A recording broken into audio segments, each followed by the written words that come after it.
also pick up a legacy. A legacy that stretches beyond your current team. A legacy built on the backs of those who came before you with hard work. And for those who will come after you, we promise it won't be easy. But we'll be there, supporting you on and off the field. Tighthead Brewing Company is not just Chicago's premier location to watch rugby and enjoy quality ales and lagers. It is also a great place to enjoy local acts performing live music every Thursday and Saturday nights. Additionally, their Wednesday night trivia nights are something not to be missed. Tighthead is located in Mundelein, Illinois, and easily accessible for many Chicagoans, as it is just steps away from the metro. Owner Bruce Durr and the Tighthead staff are dedicated to ensure your microbrew experience is as tight as their beers. Bruce's love for rugby extends beyond the origin of his brewery's name. Tighthead is committed to supporting the rugby community. This includes his support for Lake County RFC and our own Rugby Rant podcast show. Tighthead's tap room is like the familiar rugby clubhouse in which friends and teammates can meet, socialize, and enjoy the wide variety of brews on tap. Regardless of whether your palate enjoys a good IPA or a dark barrel-aged brew, Tighthead can deliver. Hey, Chicago, when you want rugby, Tighthead Brewing Company will satisfy your thirst. Tighthead, it's worth more than a try.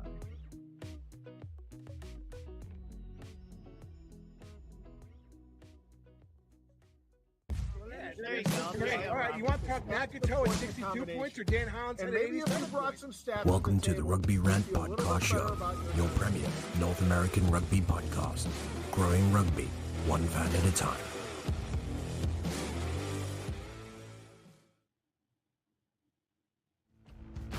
Hey, Rugby Rant fans. Woo! It's the big guy. It's the hammer. This way now. I'm used to the other way. There we go. Yeah. Shout out to Ryan Ginty for helping us behind the scenes already. Yeah, he's behind us, I guess. But awesome. When we pick up the ball, we also. Great to have you guys on.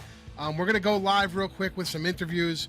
So we're going to have Sebastian Villani, who was a previous draftee from last year, got drafted to NOLA. Rob's going to interview him because Rob takes all the NOLA guys. Rob, take it away. Well, as I guess you have a nickname in NOLA now. It's Tano. Is that always been your nickname throughout your rugby playing experience? No. I had many different nicknames. Back in Greenwich, my nickname used to be Seabass. But yeah, the moment I got down to NOLA, they changed it real fast.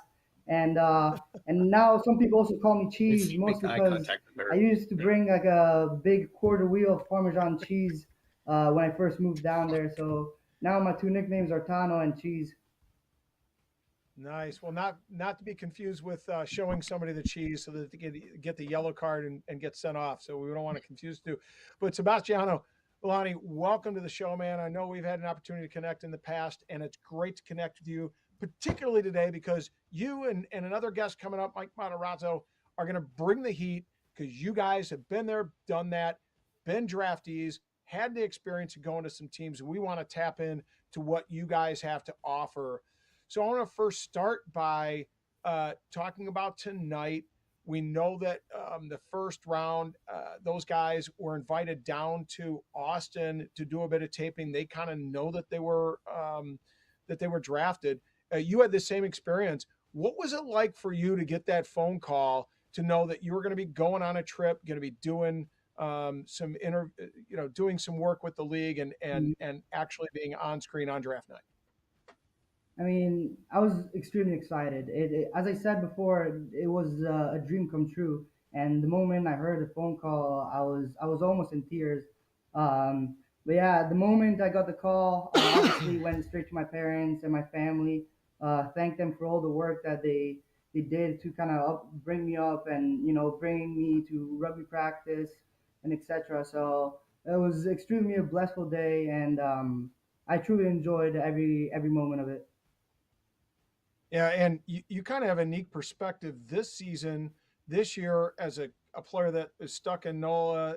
When I say stuck in, I mean stuck in the midst of being in a team, operating with a team, being in a system, training. And you have a brother that's now stepping into that world.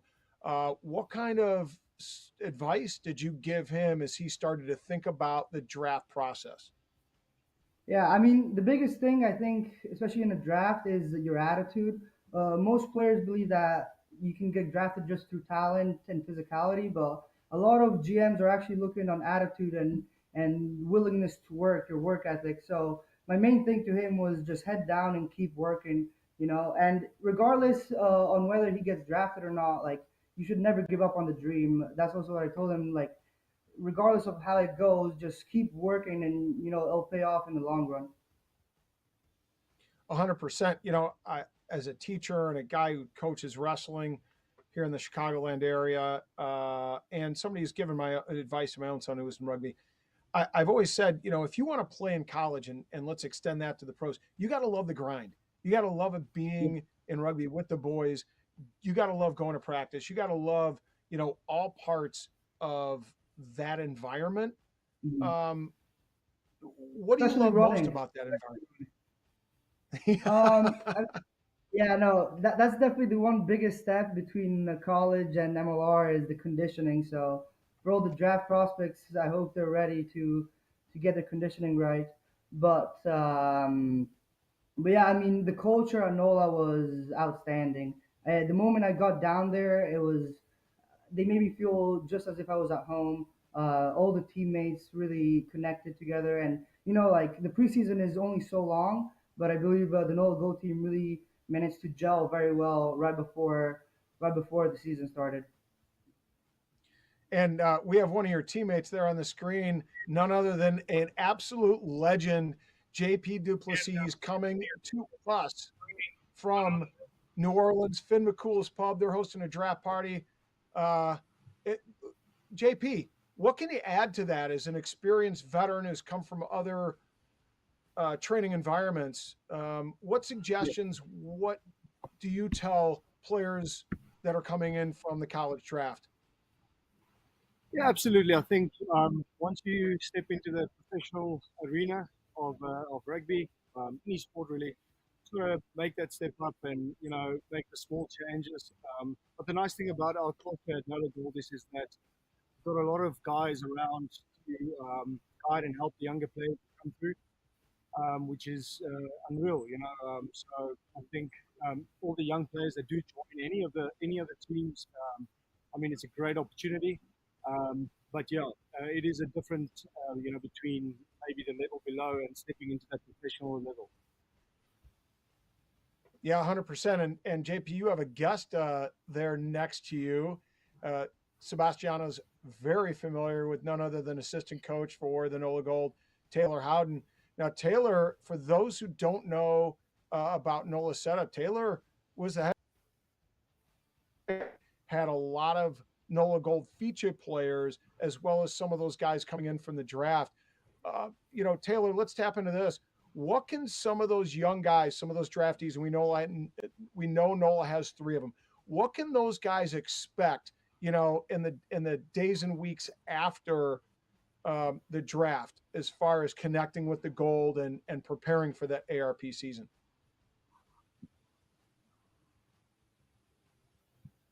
G'day, Rob. Thanks for having me. Just in terms of guys that get drafted and guys that come down to the gold mine and join the NOLA Gold group, what they can expect is a really inclusive environment, an environment that forces you to get better. You really are challenged the field, off the field. As Tano had alluded to earlier, in terms of things, it's an area of the game that, as the game globally progresses, it's all about keeping up with it. So something that Coach Kane really prides himself on is making sure our boys are really fit. So that's something that is to be expected once you get down here. And then obviously it's just about playing games, and we want guys to play games and play meaningful footy, and that's the way you develop by playing footy. So that's what you can expect. And let's go back to Sebastian. You went through a whole ARP season and you were featured. I mean, you were splitting time with Damien, almost evenly, drawing from his experience. talk about what you enjoyed most about that ARP season and getting stuck in with your assistant coach there leading the way, Taylor Howden, at the helm. Absolutely. I mean, I don't know if it's just NOLA, but again, the culture of ARP was awesome. I think just bringing down all these young players who were all very motivated to kind of prove themselves, just kind of everybody kind of fed off each other, and we were just kind of all pushing one another to become a better player. I think that was the best part, and obviously having Damon, such a experienced and quality player there, helped me personally to become such a better player, or even just in general the whole team really took advantage of these more experienced players and managed to take their rugby to the next level. Yeah, 100%. And let's go back if we could. Can we get Taylor on there again? Yeah, there we go. So Taylor, can we expect to see an ARP season with the gold involved, or at least, can we see some of these draft picks? Do we expect to see them featured a little bit and get some opportunity to develop in 2023 as they prepare for 2024? Yeah, 100%. There will be an ARP season. Obviously, with the relocation of Atlanta, that sort of changes a few things up in terms of opposition. But it looks like Tennessee Elite has answered the call, and they'll be jumping in to fill in. But yeah, it'll be six games, 3 away to start, and then 3 at home. Three at home and then 3 away, and we'll start training the week of Labor Day, and hopefully, these draft players have the ability to come down and be a part of it, and have the opportunity to play and develop, meet obviously the players, and get involved with the entire staff and organisation at NOLA Gold, and put their best foot forward to MLR 2024. Yeah, and let's a question for JP. When we got you on, as a senior player, JP's been involved in the setup, I think, for 3 seasons, coming in from San Diego. Well, I know of it, but I don't know that a common fan knows. There's a lot of little groups within, and I don't mean to say that they're independent of one another, but what I'm saying, there's a lot of ways for a guy to get involved off the field in the NOLA Gold organization. There's like a D&D group. There's guys that go out fishing. There's guys that go, Doc used to take dudes shooting. So what does the NOLA Gold family do to make new draftees, new guys coming in, feel welcome and comfortable in a new environment? Sorry, Rob, do you mind repeating that? Yeah, so I know, having insight into the NOLA Gold, I know that there's a lot of different kind of groups within the player organization, guys that play Dungeons and Dragons, guys that go out fishing, guys that play golf, guys that, have Doc used to take dude shooting. So how do the players make new individuals, new players that are joining from the draft? How do they make them feel comfortable? How does the senior player group make guys feel comfortable?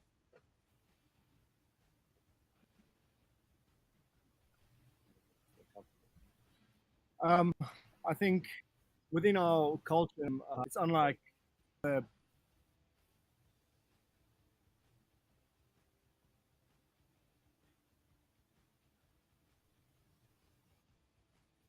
Okay. Yeah. So let's, sorry guys. We're going to check their bandwidth. We'll keep Sebi on or Tano, as he's known down in NOLA. Let's see if we can bring in, can we bring Mike Matarazzo in? They obviously but have that sort of mentality.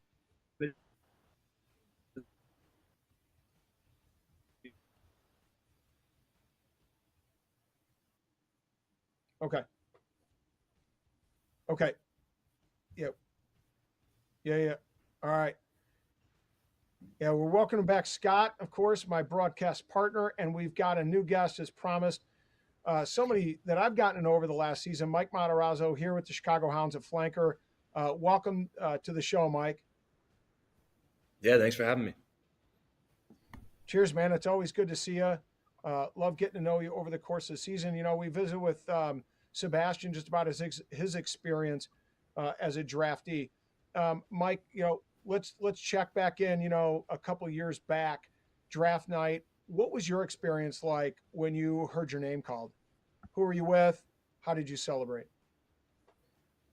Yeah, it was a great experience. The draft back then was a little more bare bones than it is now.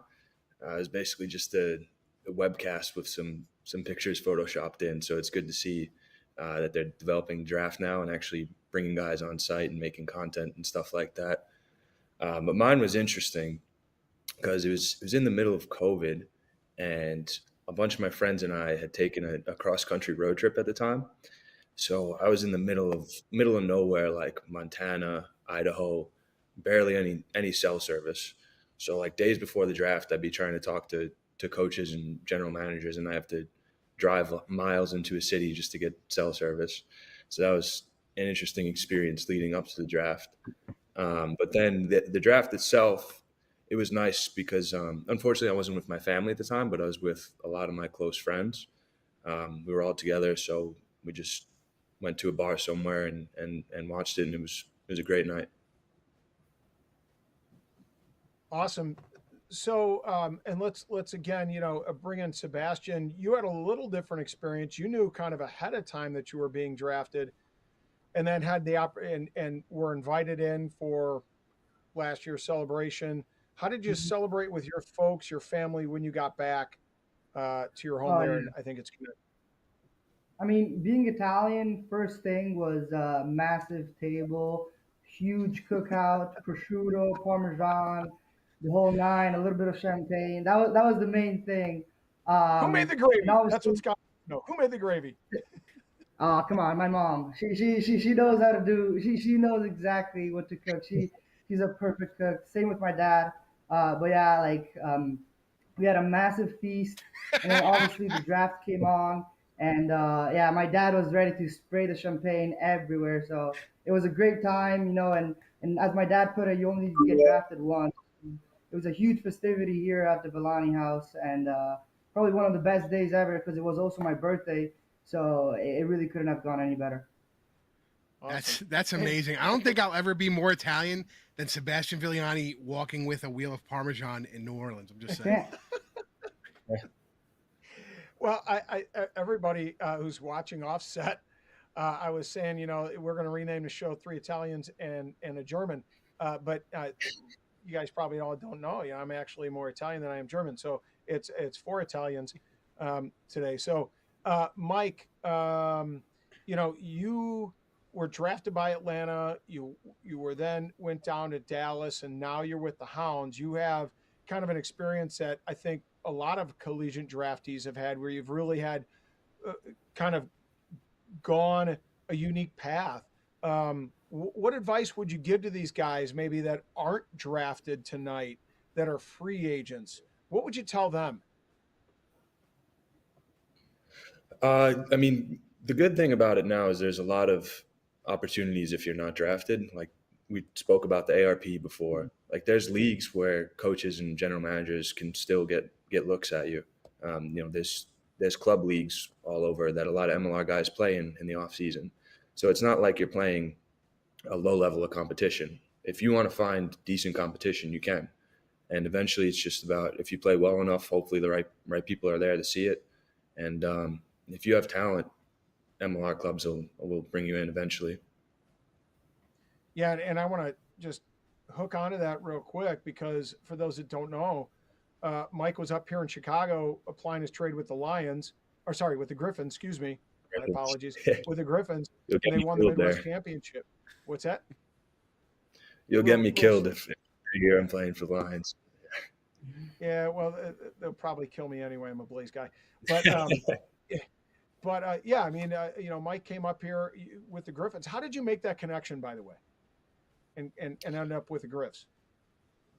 Yeah, it was actually Patty Ryan that hit me up first on Instagram. Yeah, he's got his claws into all facets of Chicago rugby. So he got me out there, and it was great experience. I love the city of Chicago, and it it was great playing with the Griffins. It was good quality rugby, and we won the Midwest Championship, which was probably one of the most fun games I've played in, to be honest. It was great. It was. I love I Patty. was there. Patty's a good I was dude. field side. It was freaking stupid cold and stupid windy, and Mike still enjoyed himself. So it just shows you his mettle, his toughness. Sebastian, just so you know, we do have what's called Little Italy up here. So, you know, you're always welcome up here in Chicago, just so you know. I'll be fine. I enjoy my cooking enough. He can go to Let's the put it that Bronx. way. What are you talking about? He could walk down Arthur Avenue. It's 30 minutes from his house. Why the hell would he go to Chicago? Because I'm here. I mean, why else?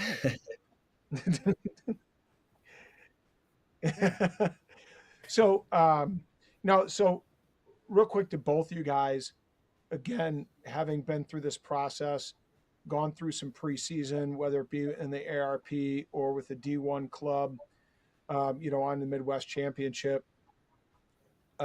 Day one, you're in with the MLR organization.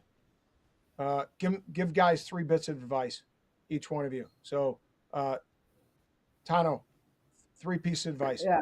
to any draftee.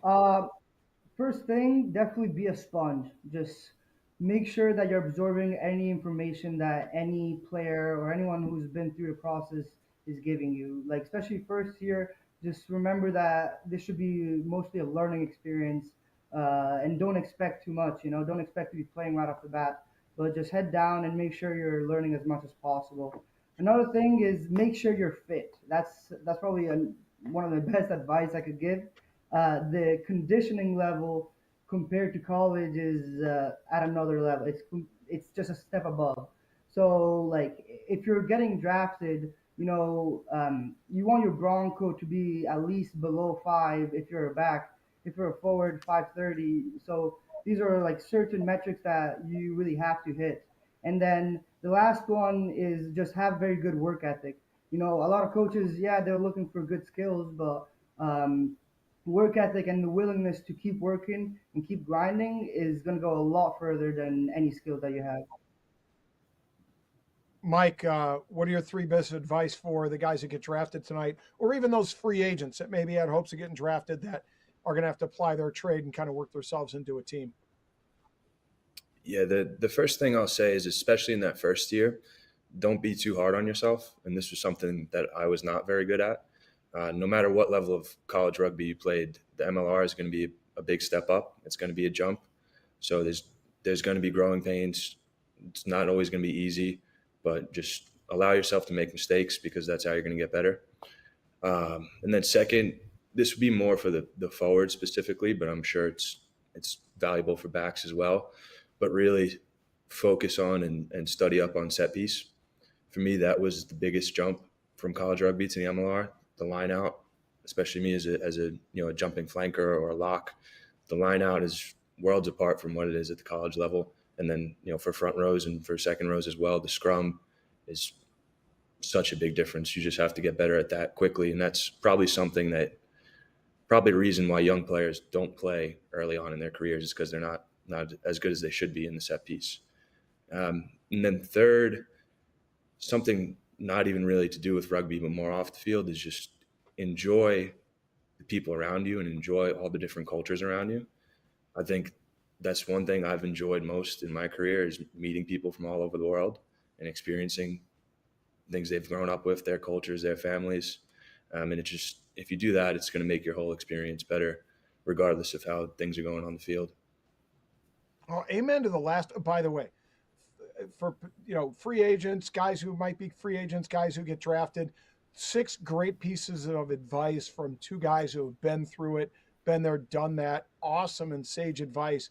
But I got to tell you, the last one, Mike, I love, because Charlie Abel and some of the Poly boys with the Hounds introduced me to Kava, and I'd never had Kava before, and I had Kava at the draft at the final, excuse me, and I'm like, well, I think I found my new thing. And making it though is a whole different matter. But anyway, so I think the most important thing we learned, Rob, is that you're German, Italian, and apparently poly now. So I'm just that's a new tidbit. I've known you for almost 5 years. I didn't know that, Rob.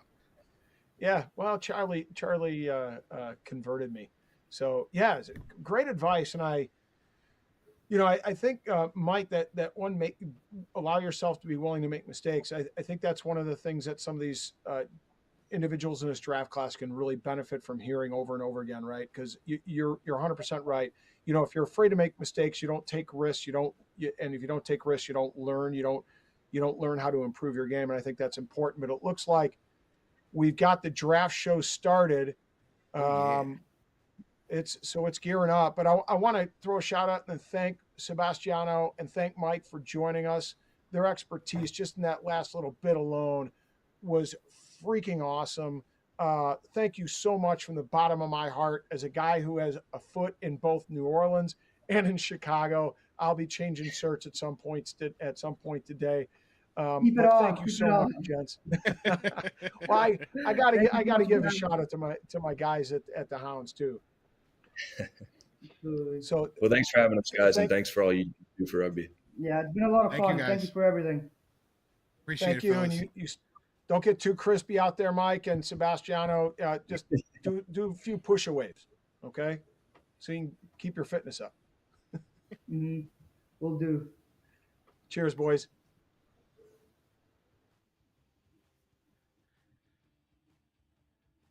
Cool. Yeah. Yep. Yeah. Check. Yeah. So we're going. Yeah. Okay. So broadcast has started for the actual draft. We know Brandon Sparks is going to be joining us. We also have Rick Collins from the Jackal Den. He's called the Jackal President or something. I forgot what his stupid Jackal nickname King is. or something. Jackal crazy King, like that. Whatever. Rick. There he is. There he is. Hey, Rick, how you doing? Yeah. Have a nice cold beverage. What do you? Yeah. What are you drinking? How's it there, going, mate? gentlemen? Good. How are you, Rick? Always. I got a beer. Nice. If it was at home, I'd have scotch in front of me, but drinking some nice Kolsch. It's too hot outside here. Absolutely. So, what do you got? Where are you right now for your draft show? So, the Jackals in this draft, there's a lot of unknowns. I think part of the problem of many of our clubs as fans is we're not really even sure where we are with the current rosters. So one of the things I would like to see is the Jackals shore up some areas that were weak in this past season. I think fly half is an area we need help. 15 with Maroney, likely signing with Miami is an area of need. I'd love to see a flanker. We saw Rua sign in Italy, and so he's going to be out this season. Vara is coming back, but we're in desperate need of flanker. And then I would like to see a lock as well. That's on my wish list. Got it. So, one of the things, we've been doing now, this is what, Rob, our third annual draft show, companion show, is we try and have all of the, when the draft parties come in with us. Obviously we had Taylor Howden and JP Duplessis live from NOLA, which never seems to work no matter who's doing it. But Rick has always been solid. The Den Dogs, the Jackal Den have always been there. We're going to come back to him when Dallas has their first pick. So real quick, for those that don't know, the first three picks we have going: Miami, Houston at pick number 2, which they got from Toronto, and then Dallas. So we're going to come back to Rick when Dallas makes his picks. Yeah. Rob, you have any speculation on that? On what do you think Miami's going to be looking for? Oh boy, that's it's. Look, at some point, and I talked to about 4 or 5 GMs or representatives from teams, and we're going to bring one of those guys on in a bit. Brandon Sparks is going to join us. But one of the things I think you got to think about philosophy. Do you take the best available rugby/athlete, or do you take a position of need? And I think to some extent, from what I've gathered from around, that sentiment of those GMs is that there's some really, really good rugby players up front, right? And so to an extent, I think you pick the best available rugby player because, quite frankly, if you look at past drafts, there's only been 1 or 2 or 3 guys in each draft class that's been able to make an impact from the first day. Even a guy like Connor Buckley, who was highly touted scrum half when he first, was being eyed to come in he was from Iona, if I'm not mistaken. Yep. We knew he was a quality scrum half, but, is he going to start day one? He didn't. It took him a couple years, but now he is a major factor in their offense. So I think we got to remember that, most of these guys are developing talents. They're going to get, Mhm. Yeah. He's done a few drafts. He's like one of those Yeah. draft experts. Then we got Brandon Sparks. Welcome. Hey guys.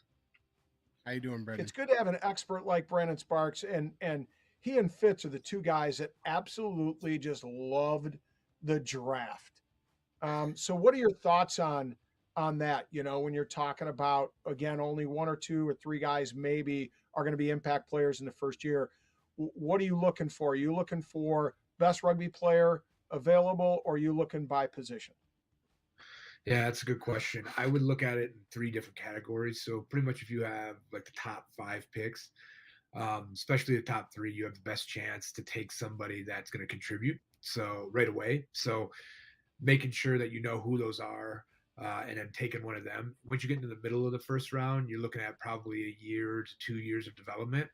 And again, like knowing who those are. And then anything after that, you're looking at least a 2 to 3 year development plan.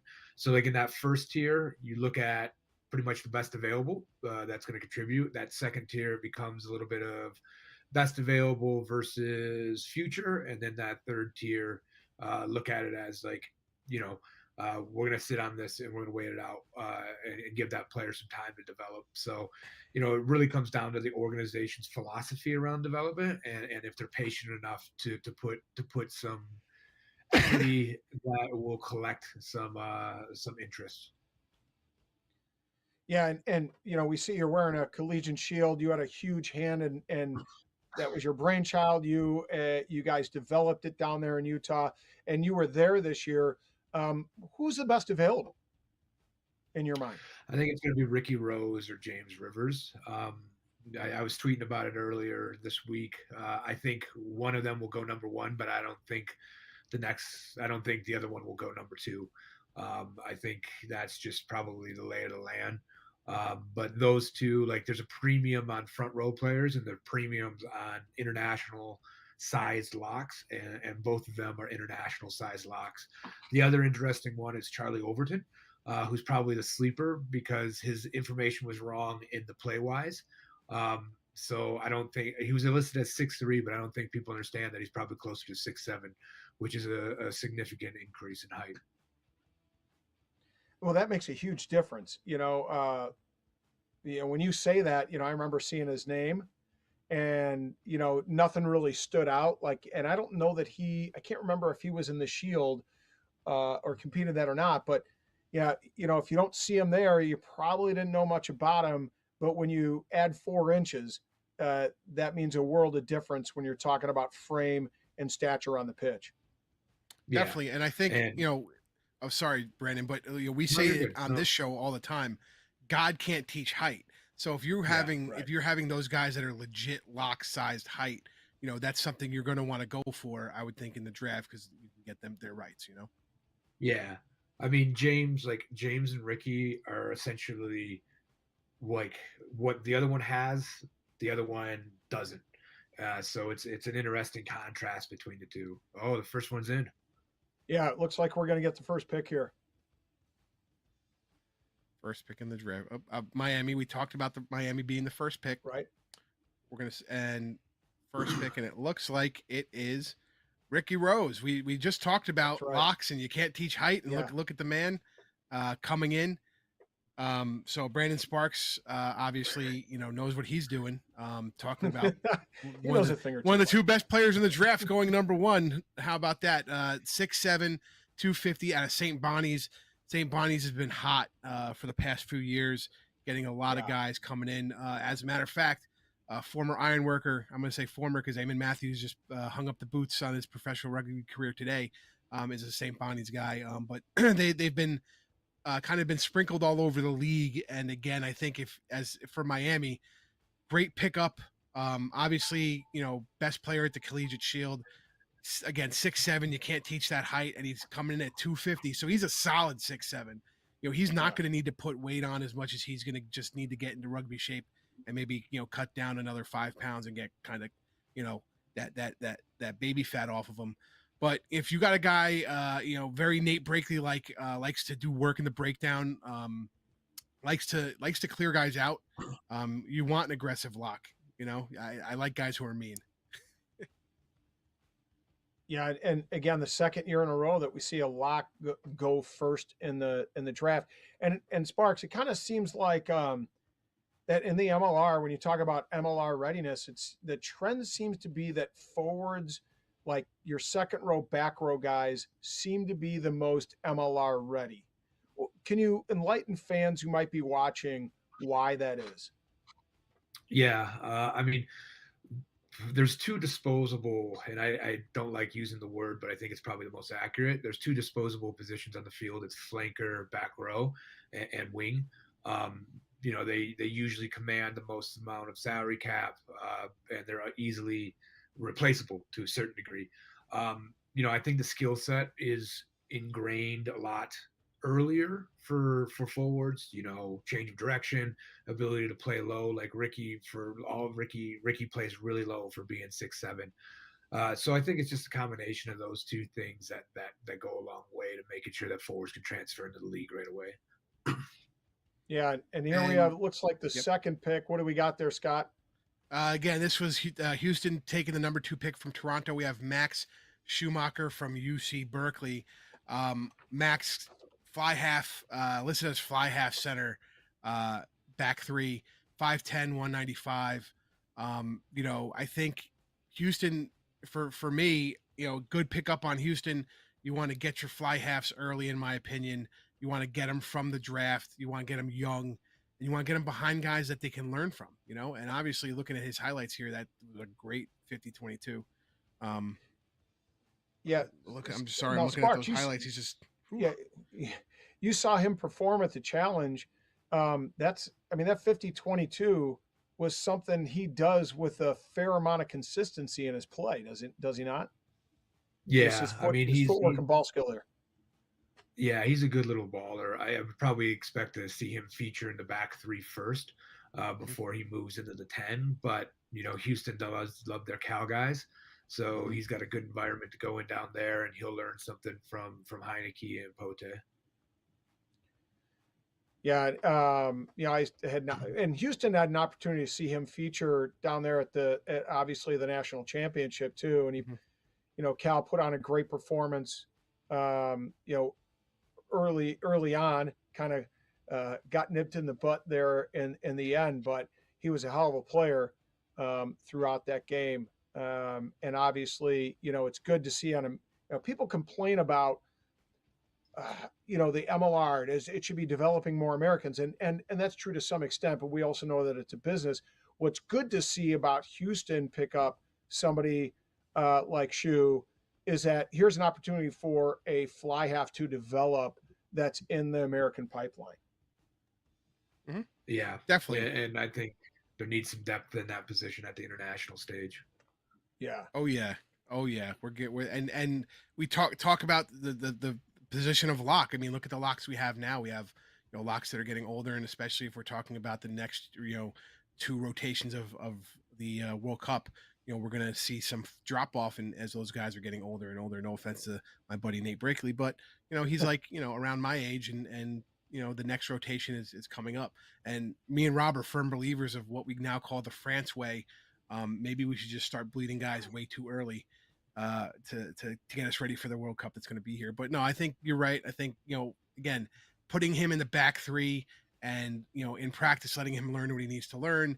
And as Brandon kind of said, having him at that wing position, not necessarily, he could practice a little bit at wing, but if he's doing most of his stuff at 10 and learning from those guys, Yeah. I was going to jump in there and say, that Brandon, let's talk about the 10s in the pipeline for the United States. we're seeing, the U.S. play a 3-match international, and then they're playing Toulouse when they come here to Utah. I'm sure you're going to be at the game. What do we need to do to develop these 10s, and does Shoe fit into this? Yeah, I mean, I don't know if Shoe fits into it. I don't know if he'll fit into it for the immediate future.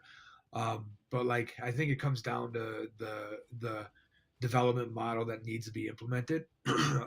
Rob, I think you and I talked about this briefly last week, but if you go into any training session, everything in America is system dominated. So 60% of a training session, all you're watching them do is systems. They're 1-3-3-1s, 2-4-2s, whatever, what have you. Where that 10, and it kind of goes back to the earlier question about what we're missing with these backs that are not able to slot in right away. I think a lot of it has to come down to the fact that they're not being coached on how to make decisions. Our sporting culture is very X's and O's, lines, and diagram heavy. American football. And yeah, American football, and it's coached the same way. It's coached because a lot of us coached American or played American football. That's our coaching pedigree. That's how we've learned it. So I think like we need as a community to do a better job of coaching through games, creating game understanding, or understanding games, meaning 2 outcomes, pass and fail, and then kind of nurture that learning and decision making that we're missing right now in our rugby. Yeah, and let's just look at this current international cycle that we're in here in August. AJ McGinty was not available for the first 2 matches, I believe, just because he's stuck in with his Prem team. I don't know, and you may know this, Brandon, because you're a lot closer to it than I. He may be available for these last 2 games, but with both who we got Georgia, thank you, and then Toulouse. But we have AJ, and then we have Luke Carty, and then what's behind Luke, right? We're Matina, who's usually and I talked to him. He prefers fullback, but was kind of forced into into service, but being put into service as a 10, just because of our lack of depth. Yeah, I think what's happening with this World Cup, or I'm sorry, I shouldn't say World Cup, with these internationals for us this summer, is incredibly important. Mainly because the AJs of the world, the David Anus, they weren't available, which is allowing that depth to be developed. And we're finding out real quick who belongs and who doesn't belong in that environment. And I think, Scott needs to be given a lot of credit because it takes a lot of courage to do something like that, given the must win that is international rugby all the time. So yeah, like I don't think there's a lot past Luke, but the interesting thing is this coming year, 2024 for the MLR, we're actually going to start to see a lot of the Reg 8 switches occur because a lot of these guys have been here for 5 years and in the league for 5 years. So a new talent pool will start to emerge there, which hasn't been available in the past. And folks, that's the kind of analysis that you're getting with the Rugby Rant Next Level Rugby Draft Show and Brandon Sparks. Like, he understands the dynamic of the Regulation 8 and just, who's coming through the pipeline and where we're at within the MLR. I think that's a really important point that people need to have in the back of their minds is we're going to start to see more guys be made available. I mean, on the front end of that, we just saw Rickard Hadding, last year start to fit in. And of course, he was in with Pro Rugby with the Aviators, I believe. So, that was kind of the first little sniff, and we're getting more and more of it as we progress because, as you said, the MLR has been here for now going on 6 years. So looks like we have number 3 coming in, Scott? Number 3, yeah, Dallas Marquez Folau, Central University. He's a big dude. I'm really excited about 8-man. We talked about, you always want a good 8-man, 6'2", 205, and he was a 5th-year senior this year at Central Washington, so he has that extra marination here.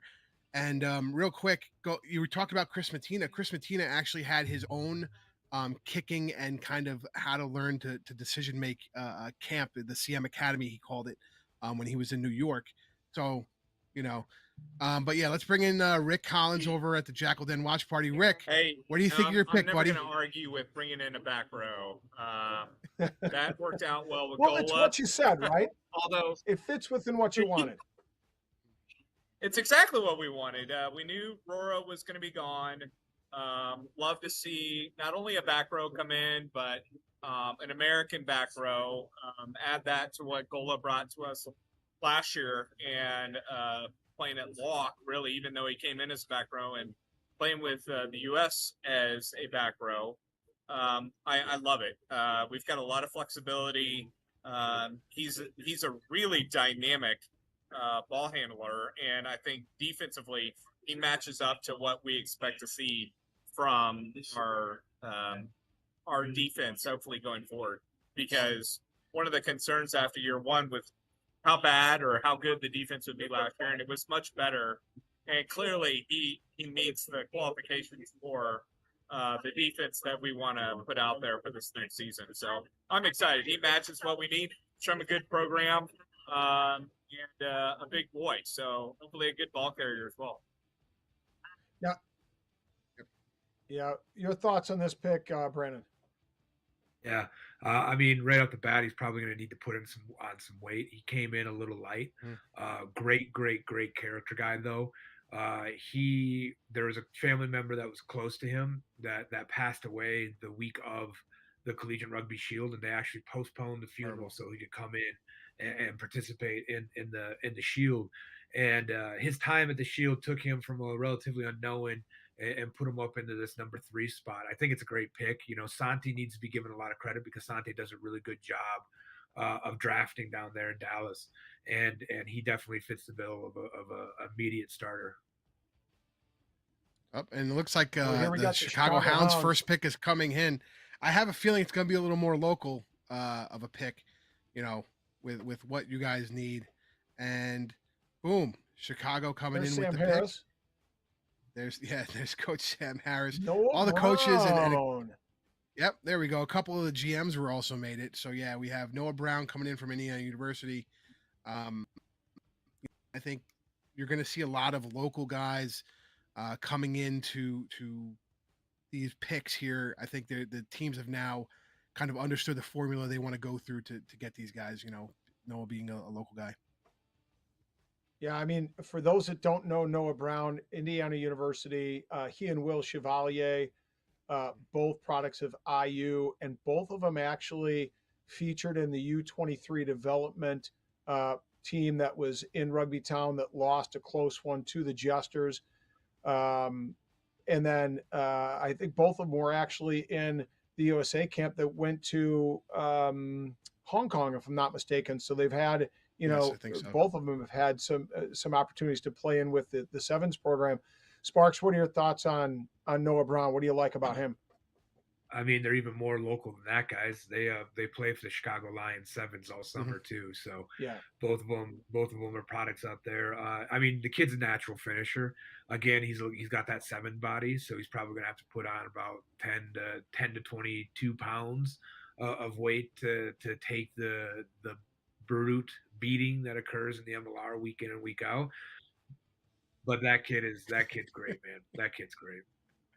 I think sorry, Rob, I just want to interrupt. If you see, you talk about the Sevens body and you're talking about the weight. If you go to a guy like Andrew Coe, who's really cut his teeth as a Sevens player, he does, while he cut his teeth as a Sevens player, he does have the weight enough to throw it around and make big hits and take big hits. So you really have to look at, there have been some guys in the league that are Sevens players that haven't got to put on that build for 15s, and sometimes their durability hasn't been the best. Yes. And like on the flip side, you're watching Lance Williams now having to lose weight to maximize his 7 experience right now. Exactly. Yeah. I don't think people understand the difference in physique and the difference in fitness. Not that you have to be more or less fit. It's just a different type of fitness. Like, I think I was talking to somebody about Danny Barrett when he had to make the transition from 7s to 15s. It took him 2 to 3 months to focus on changing his fitness in preparation to make that jump from 15s. But let me ask you this, Sparksy. let's put your GM / coaching hat on. Are you going to put him in, Noah Brown in at wing, or are you going to try to put him, in one of those back three positions to try to get him prepared to make that jump? Yeah, I would put him in at wing right away. I would put him in at right wing right away. I think he's a ready-made starter. I think he can come into Chicago and contribute at least off the bench right away, if not in the starting 15. The kid's got all the tools that he needs. He's played at a high level. There isn't going to be an opponent in the league that will intimidate him or control him. He will learn some tough lessons, but that's part of it. But yeah, like that kid, I can't say enough about that kid. That kid was a freshman when I was still coaching at University of Michigan, and he was good then. Michigan. So 5 years later, it's awesome to see him get into there. Yeah, for those watching, interesting story. Actually, in my circles here in Chicago, I had a conversation with Chevalier's dad, and I had asked, I'd seen Will this last weekend at the Sevens Nats, and then I'd asked John. I'd said, hey, Will and Noah, are they in the draft? And he said, well, funny story. So they actually had to ask for an exemption to get into the draft after the date because they thought that they would figure into the Sevens camp out in Chula Vista, and it looks like they're going to try to retain a little bit more, well-heeled guys in that system through this cycle. And so I think then shout out to Wags from the Chicago Lions asked, apply to the league and ask for an exemption so that those guys could get into the draft after the registration date. Does that shock you, Sparksy? Is this past punter kick? Yeah. Yeah. You watched our show. You're the one Seriously, person. I mean, he knows the rules. Here, I'll say it. But we have seen guys go to Chula Vista and then come back to the MLR, and then we've seen them go from the MLR and they get pulled over to Chula Vista. So it depends on what the coach is looking for. It depends on what the team is looking for and USA Rugby is looking for. So I don't think it's as much of a static situation as more if it's a fluid situation year to year on what USAR is looking to do. So don't be surprised if 2 or 3 guys go down, they say, oh, maybe we want to bleed a young player, that one of these guys, prior to or in the middle of the MLR season, all of a sudden ends up in Chula Vista. That's, we've seen it before. I think it's a good thing. I think it shows young players that if USA Rugby comes calling, the MLR teams are expecting you to heed that call, even if it's a detriment to your professional career with that particular team. We like a good example of that, and credit needs to be given to Mike. Mike did a good job last year. He created little incubators. Nolan was in Atlanta. Maka was with us in Utah, and they're experimenting with like putting those guys into a full-time training environment. And then when it comes to the actual training camp for the event, bringing them in. So they are thinking about it. They're trying things differently. So, it's all about trying to get these guys more minutes, whether it be on a 7s or 15s. It's at the end of the day, they're still pass catching and tackling, and that's rugby. So it's just getting them the minutes that they need. And here we're coming with the next pick. And I gotta be honest, I still believe, Rob, I would have been better up there as the commissioner, to be quite honest. And it's funny, not having a graphic up there for the new. Well, I guess they made the LA with the MLR shield, but we have fly half Matev out of Dartmouth College. Obviously this LA group. Not sure who's going to be moving on from ATL. We'll find out in the next couple months. But might as well start off with a young fly half. I mean, I think again we're seeing a draft of trends, locks and fly halves all of a sudden. And look at that work on the collegiate, the CRCs there. Even though Ginty's showing clips of him beating my team, Iona, which I think that's a personal thing against, Ginty hates me. But next level rugby with great production out there for the CRCs. Gotta love it. But yeah, no, I think, I think we're going to see a couple more fly halves. And we were kind of talking about fly halves before, and then the Dallas pick came in. But again, you have a guy like Chris Mattina trying to build young fly halves on a kicking and a decision-making thing. And Brandon was talking about a lot of guys coming from football, and I wonder if this next generation of football coaches who grew up in the RPO system of teaching a quarterback how to make a decision in an RPO, if they transition to rugby, if they're going to be able to transition to teaching fly halves that decision making. Just an interesting thought. It's actually a really interesting thought. So, but yeah, good pick. I like this pick for the new franchise in LA. Yeah, and Sparks, talk about this for a moment. And there's Matt Anisev there on film. Talk about this for a moment. You know, from a GM standpoint, what are the challenges of bringing draftees who have made their homes? You know, in this case, Anisev's from the East Coast. You know, he's going all the way across coast. What are some of the challenges from a GM perspective on negotiating with a kid like this, trying to bring him out, on making him that transition more seamless? I mean, it really should, it all should be done well before this moment. The first question that you always ask these kids is, are you ready to locate to wherever the team is at? This situation might be a little different given that, their move to LA has been recent. But yeah, all of that stuff should be taken care of well in advance of this actual event. So I don't think that the kid will have any problems. It's an interesting pick, as I think that there's probably some better ones out there for them and what Stevie likes to do. But, you got to trust Stevie and what he thinks is the right move for that organization. Yeah, 100%. He was tooled under Scott Lawrence, and so we know that he has a vision. He knows and conceptualizes what he wants to do. So my guess is that he has a plan. We know that Scott, and I always say this on the show, our Scott Ferrara knows this quite a bit, and Sparksy and I have talked about it. Scott Lawrence has a plan. We know Steve Brett has a plan once we gets out into LA, and I'm sure he's thought about how Anisev fits into this plan. But let's talk about that for just a moment, across the screen here. What are the biggest challenges right now for LA as they draft players and have to think about, relocating? Well, real quick, you want to talk about the pick they just had. The kid's from Staten Island. Kid went to Xavier, so he's a city kid, right? So I don't think that will be a challenge for him if he decides, to move to LA. The city life, you'll learn to figure that out. And also, he was a creative writing major, so opportunity for him to get a job with creative writing in LA. I kind of think it's a good fit as far as him moving on. We have our next pick there at number 6, of course, for the NOLA Gold, Julian Roberts, a fly half from Life University.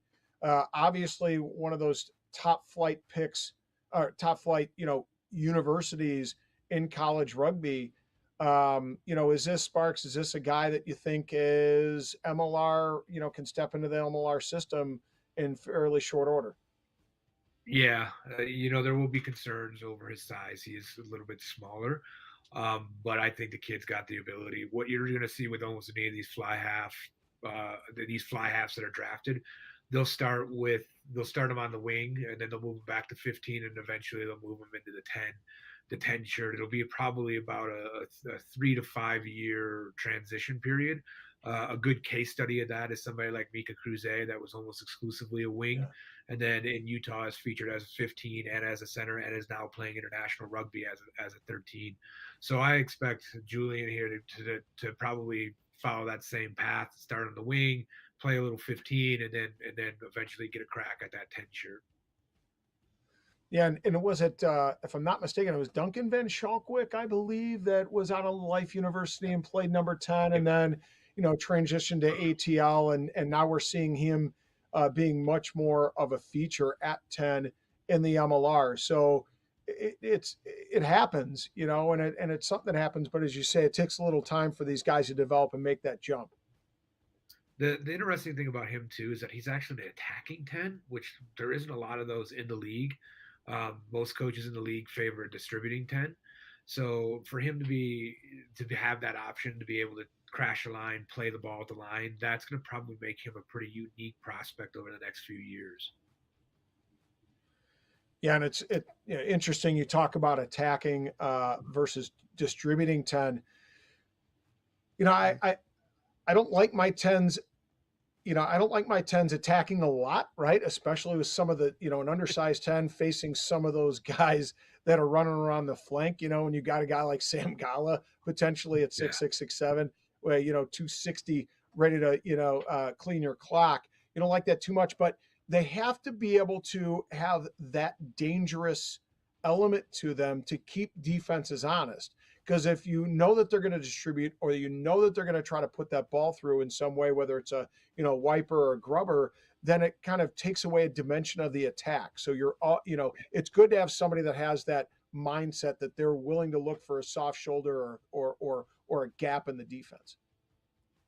I mean, to me though, his play style, of attacking, and his body type reminds me of a Mikey Teo style, where like he's short, he's stout, and honestly, if he gained another, they have him at 195. He looked probably maybe 215 in his picture live at the draft there. If he stayed at 215 or 210, 215 and just got into rugby shape, I think he'd do well just as a crash center right off the bat to get some time. There's Rick Salizo, my homeboy. Love Ricky over in New York. Love to see him. He's brought the New York a nice championship in 2022. Love Ricky. And you saw sitting next to him, my Ginty and I's guy Wheels, sitting right next to him, representing the New England Free Jacks. I talked to Wheels earlier this week, and well, we know there's no love lost between New England and New York, but of course, I talked to Wheels earlier this week just about the draft in general. And interestingly, Scott Matheny is in South Africa, or Matthew's in South Africa right now. And then I believe TK is in New Zealand. So Wheels gets an opportunity to represent the MLR champion New England Free Jacks down there in Austin. But let's move back. I mean, Scott was talking about Mikey Teo. You're familiar with Mikey, obviously. He was in Utah for a while. So what are you looking for out of a young guy? Like we see, being drafted. Here we saw, Julian. We saw, some of these other guys that are getting drafted here early on. What are you looking for in a young American talent that could be developing? Yeah, I mean, it starts with the character first and foremost. For me, I'm real big on trying to find what that gives that player a little bit of grit, because this environment isn't easy to come into. Especially these first rounders, they're going to come in and be like, "Oh, I was one of the best in college rugby. I'm probably going to accelerate right away once I step onto the MLR paddock," but it's not the case. There's a lot of learning that needs to occur. There's a lot of physical maturation that needs to happen, so on and so forth. So for me, it comes down to character, and I look and ask to try to find something in their life that required them to actually do something with it, to actually develop, to be able to like put their nose down and get through the brutal that first year that is the rookie season in the MLR. Is there a case study that really represents that you can share with us? An athlete that you came across that had to demonstrate that character and really, something that you saw in them when you spoke with them prior to the draft that you liked and something that they drew upon when they came into the fold. Yeah. John Dupree last year. John Dupree, and I think the story is fairly well known. John lost his best friend. They had made a promise to play professional rugby together. And like, you knew right away that the kid wasn't going to take no for an answer, whether he went undrafted or he didn't. And he just had it. You could tell, like, that intangible, that feeling. On the anniversary of the death, he actually got his first MLR debut this year for the Utah Warriors. Wow. But we knew early on that he was the guy because of that characteristic trait. Another good one is Sam Buckley, who we drafted last year. Sam was relatively unknown, but Sam had a really interesting story in the regards that he had gained a large amount of weight when he had lost his academy contract with the Northampton Saints, and then proceeded to work and work and work and work to get that weight off and earn the right to play professional rugby again. But that weight loss story and that drive to do that was really what we honed in on. It's easy to coach. Like, the only people that complicate rugby are the rugby coaches, and referees to a certain degree. Like, it's easy to coach good rugby players. It's harder to find good people that you can make into rugby players. So, like, focusing on those characteristics are big. And there's a host of them. There's an absolute laundry list of guys that you could go through that have that. It seems to be a core characteristic of rugby players.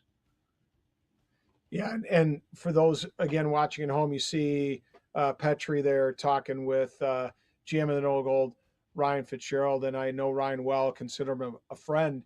And for those that don't know, he is a Marine, once a Marine, always a Marine, Semper Fidelis. And that's one thing he prides himself on selecting and looking for in some of his draftees. And I'm sure you know that pretty well there, Brandon, that he looks for guys with character. He looks for guys that, have a lot of grit and as you talked about, and mettle and determination. Have you had any conversations with Fitzy about those things as two American GMs, one of the, some of the few that have been in the league right now, right? Have you had conversations about those types of characteristics and qualities? Yeah, Ryan, I consider one of my great friends, professionally and personally. We share a lot of notes. We talk about a lot of these things. It's the same trait. I don't know. Has he ever told you the JJ Watt story? Yes, he has. But please share it with. Well, you should ask him, because I don't want to ruin the story with my cool version. It was late at night when we had late at night and a couple sherbers later when we had actually discussed it. But so the memories are probably a little hazy for me. But Ryan really used that to illustrate the character driven profiles for me. So, like, he's great at it. He's good at it, and he's got his type of players. I got my type of players. New York has their type of players. Everybody has a type of player. So it's really about, finding those guys that fit that type. Now, real quick, because NOLA has the next pick, who they got from Utah. So wondering if you want to give us some insight on what that trade meant for you.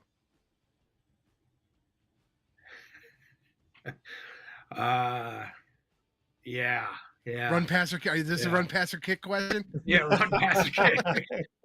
Nah, it's just, listen, there's a reason why I'm wearing it's business shirt on. Yeah. There was a change of philosophy, and one that I wasn't necessarily very passionate about. I wish them all the best, and if that's what they think is going to help them get there, then it's, who am I to say otherwise? So it's an interesting trade. Yeah, it's an interesting trade. Absolutely. But listen, you're making the rugby world better, as our buddy Ryan Ginty likes to say, to help the college game. Yeah. So, but I think I have a feeling. You talk about Fitzy and his passion, and he wore that stupid black suit to the match in New York, and it was 98 degrees, and he must have lost about 130 pounds in that heat, man. Like, that dude is commit. I mean, he commits to that black. He can handle it. Yeah, he commits to that suit. And hats off to him, because I swear to God, it was so hot that day. So I have a tailor that flies around the world every 6 months, and every time I'm like, listen, let me fly him to New Orleans. I will buy you a nice lightweight blazer to wear. And he always says no, always. Here's a big pick. I love this pick, guys, because this is one near and dear to my heart. Let me guess. Lindenwood. He's a Lindenwood grad. Right. That's right. If you didn't know, Rob's son used to play for Lindenwood. If you're a new fan of the show, you may not know that Rob plays for the Chicago Blaze and his son played for Lindenwood. Let's just get those out of the way. Now go ahead, Rob. Yeah, well, this kid is a workhorse. He's he'll, as Fitzy likes to say, he'll run through a brick wall, and that's just his mentality. Huge work rate. He's always around the ball. Just has a nose to get himself stuck in, and you can see he loves the physical battle. He loves the contact. He was definitely one of the leaders for that team in the last couple seasons.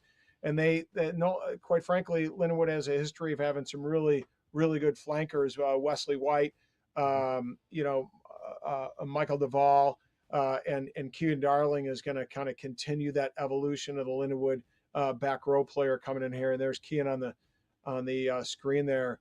Love to see that. Now, Sparks, you've seen Kean play. What do you like about him as a guy who's been in and watched the MLR system happen, and a guy who's developed talent at all levels?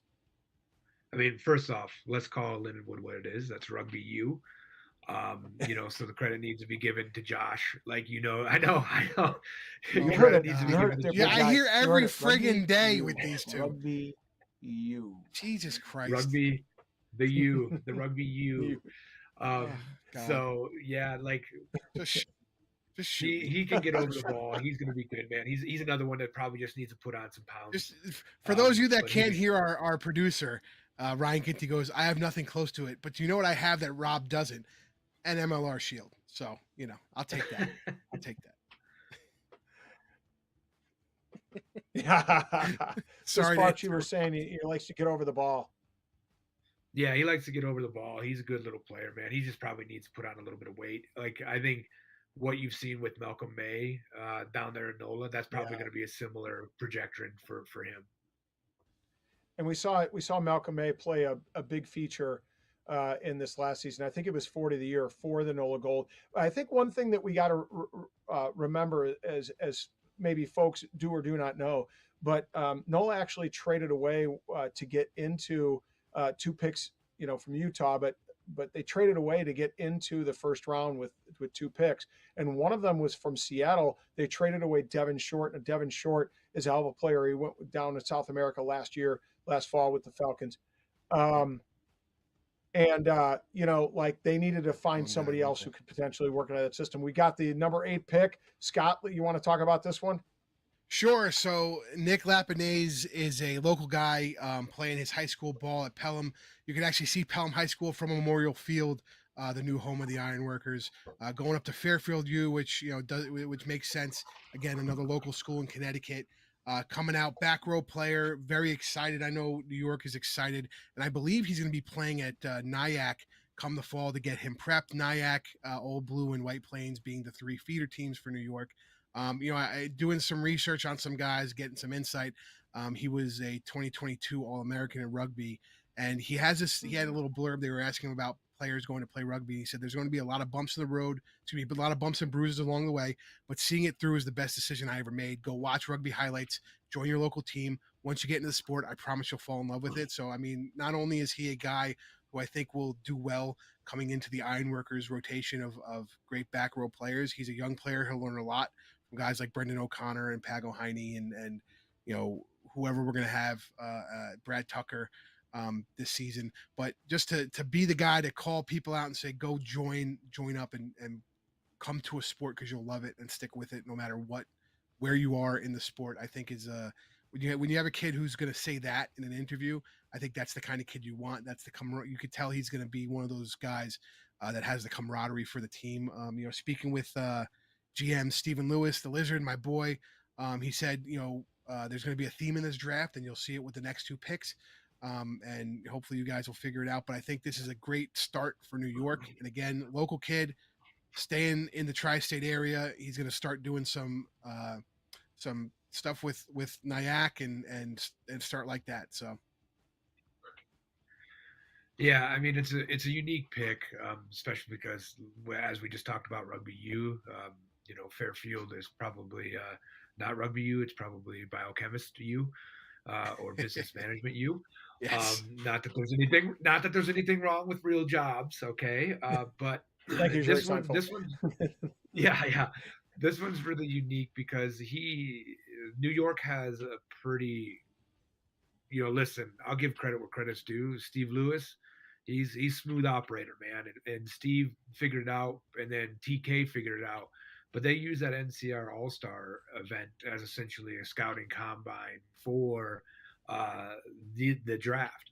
And this player came through that pathway for the NCR. So I imagine that's probably the theme that he's referencing, is because they figured it out sooner, and then everybody else copycatted, and it's the right way to do it, to see some of these players and how they operate inside a rugby environment.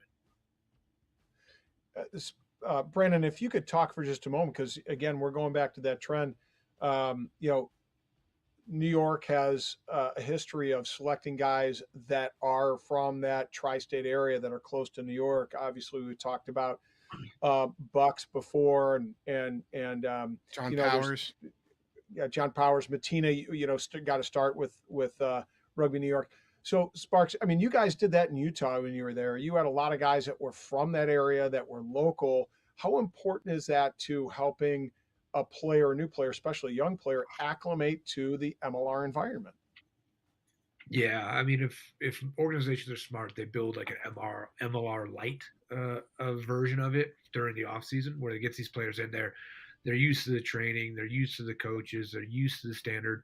A lot of the times, physically, these guys are ready for the game. Where they usually lack the professional readiness comes from note taking, how to watch film, how to eat right, how to take care of themselves, how to sleep right, those types of things. So those MLR light versions of development teams or anything like that go a long way to helping those guys understand what that environment they're about to come to will be like. And it helps set up those success. So that's kind of what Steve has done with the NCR, that NCR group that goes down there. And Scott mentioned it before, but Old Blue and Nyack, they have had a history of having a lot of guys who are professionals who've played at high levels, guys that have come overseas that are helping to make that transition for these young players. If you guys could just talk about for a moment, in that vein, how important is it to get these guys into, camp, so to speak,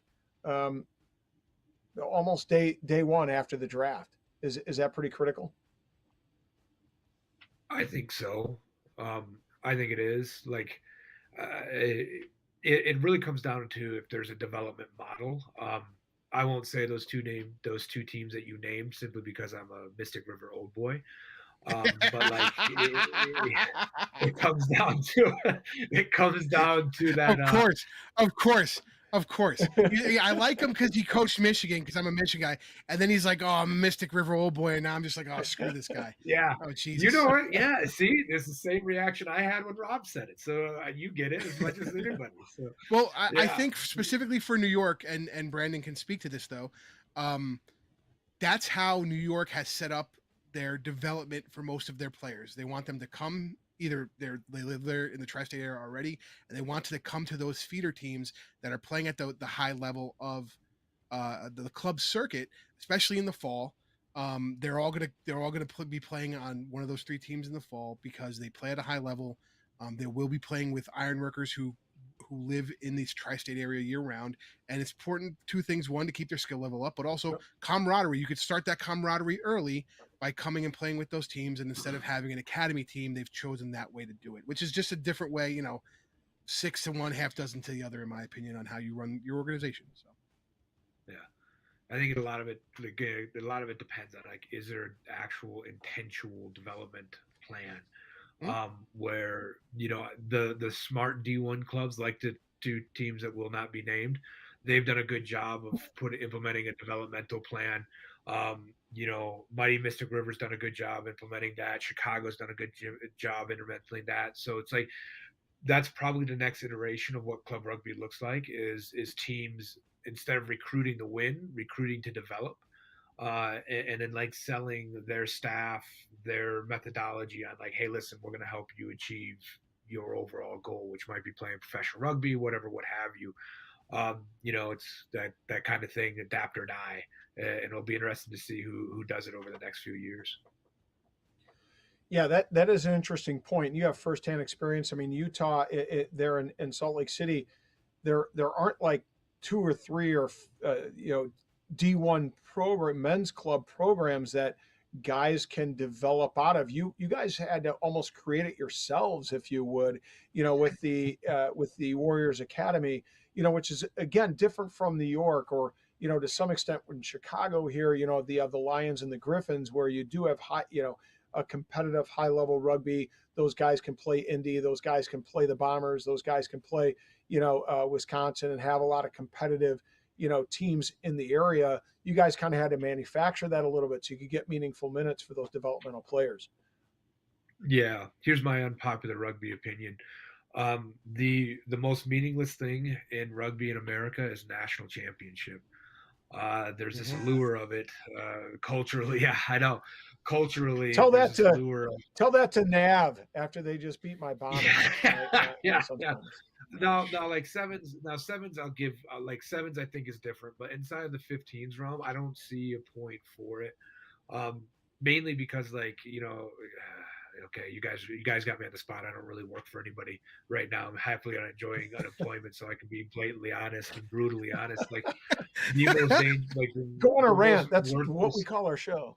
Yeah. Like Sam Harris is talking. People want to hear me. He's better looking. I have better hot takes. You guys make your choices. Flip flop back forth. But it's one of those things. It's like one of those things where the high school national championship. Like come on. Yeah. Right. Like I've never recruited a kid because he's a national championship out of high school. There's a great saying in the NBA that I like. It's there's winning players on losing teams everywhere. You just got to work hard to find those guys.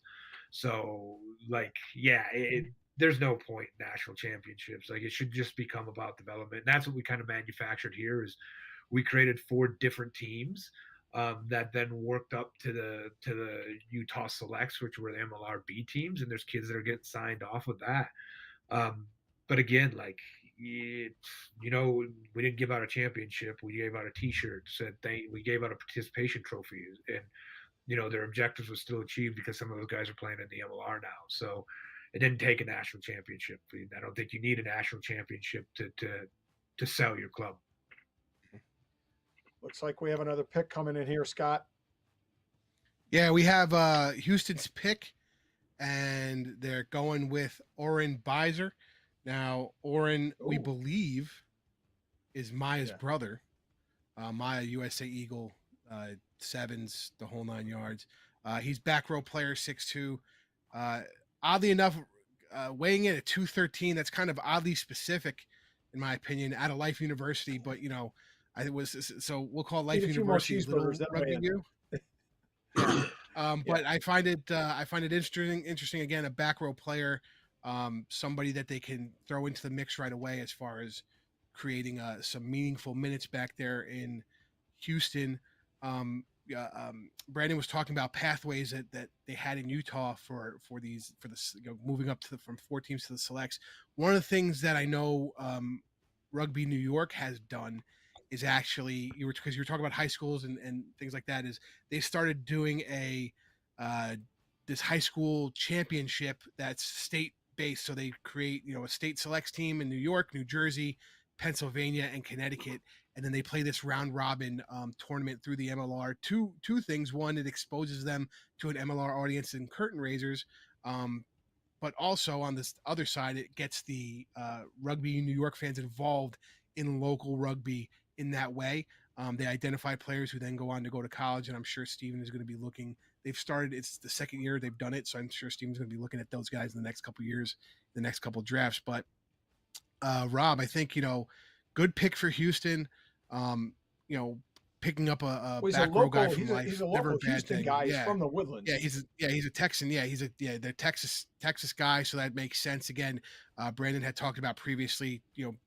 Teams talking with players about whether or not they will physically be living, where they're drafted, and he has family there, and that's his space. So again, it just kind of fits in and makes sense. The question is, with a back row guy, do they think he could fit in somewhere else? What are they looking to do with him? You can look at our buddy Robert Romescu. He played back row and he played hooker in New York and DC when he played on both those teams. And shout out to him for making the Romanian World Cup team. He's a good friend of mine. So I'm wondering if, as we see these back row players drafted, 6'2", not necessarily lock sized in my opinion. Obviously, in an emergency, you could throw him in there, but I wouldn't really convert him, obviously to a lock on a permanent basis. So I'm just wondering, with all these players being drafted at the back row, is there a transition to a different position? Maybe some of these teams are thinking of, Rob. Yeah, I'd like to get Sparks' take on this because we have another pick coming in from San Diego. But just a thought before it comes in. He's a sevens guy, so he's pretty mobile. And Yeah, what do we got here at this pick here, Scott, from San Diego? And here's Number 10. here's Sparks. Number 10, James Rivers for San Diego was he said the second highest player on his board if he were picking. And he said he wasn't probably going to go right away. But again, we talk about locks, 6'6", 245, running in the Arizona sun, not too far from San Diego. So one, he should already have the fitness of running and training in Arizona, which came to sweat thinking about that. So San Diego shouldn't really be a problem. And I mean, you look at his tenacious attitude when running the ball with the ball in hand. So he's mean, he's tough. You see him really going for it as far as in a line out, attacking the ball. So you want a guy like that coming in and a smart player. Look, not joining that fake maul, seeing that the ball is going to come out and kind of reading that play. I consider locks, like if you want to make a comparison for new rugby fans, locks are like the offensive linemen of the NFL, and smarts, like they're very, very smart. They're usually probably one of the smartest guys on the team, except for Charlie Hewitt. Shout out to my buddy Charlie. I just love joking around with him. But seriously, they have really good intelligence, so I have no doubt that he's going to be getting minutes down in San Diego, Rob. Yeah, and you can see there on the tape, and just so for people who are kind of listening on the companion, the video that you're getting is actually from the highlight videos that were sent in by the players. One of the things I always look for in Sparks, you've done this before because you've had to do your fair share of scouting, et cetera.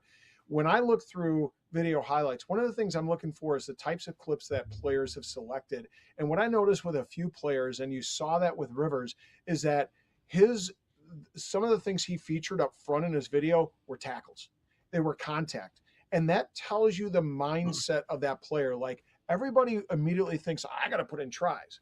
But truth be told, what do coaches and GMs like to see? Exactly. Yeah, it's always what I like about him is like he showed his aerial ability. He showed his carrier ability. He showed some smart plays. I run this cute little website now called Prep Rugby Watch, and we were telling these kids the other day about it. Dang. At the next level, everybody can score tries. Like we need to see that you can actually play rugby.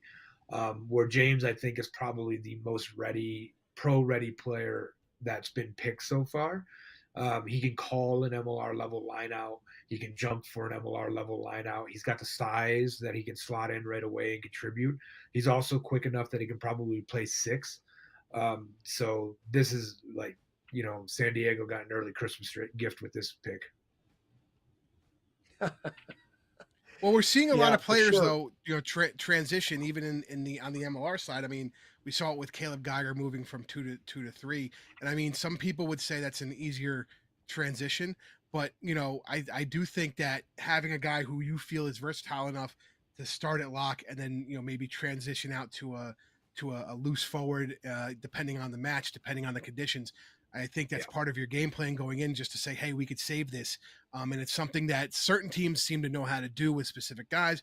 Other teams aren't there yet, but I think you're going to see that more and more. And I think not that the specialization isn't important. Obviously, specialization at lock, like you talked about, his aerials, very important for him to do what he needs to do.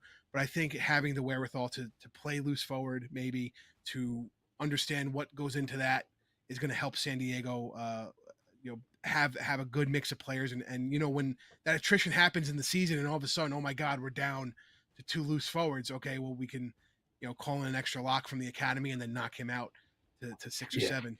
And now, big thing Sparksy, go ahead. The big thing with him too is that he's actually Reg 8 compliant in January, so he becomes a domestic eligible player sooner rather than later. Him going to San Diego is really big too, because Scott Murray is probably one of the best forwards coaches out there, and he'll be under the tutelage of Isaac Ross as well too. So there's no better place for that guy to go than San Diego. You were reading my mind. I was just going to ask you about that. Having just a well-heeled former All Black who's kind of getting long in the tooth. No offense to Rossi, but getting a little long in the tooth, but clearly has the knowledge to pass on to the next generation.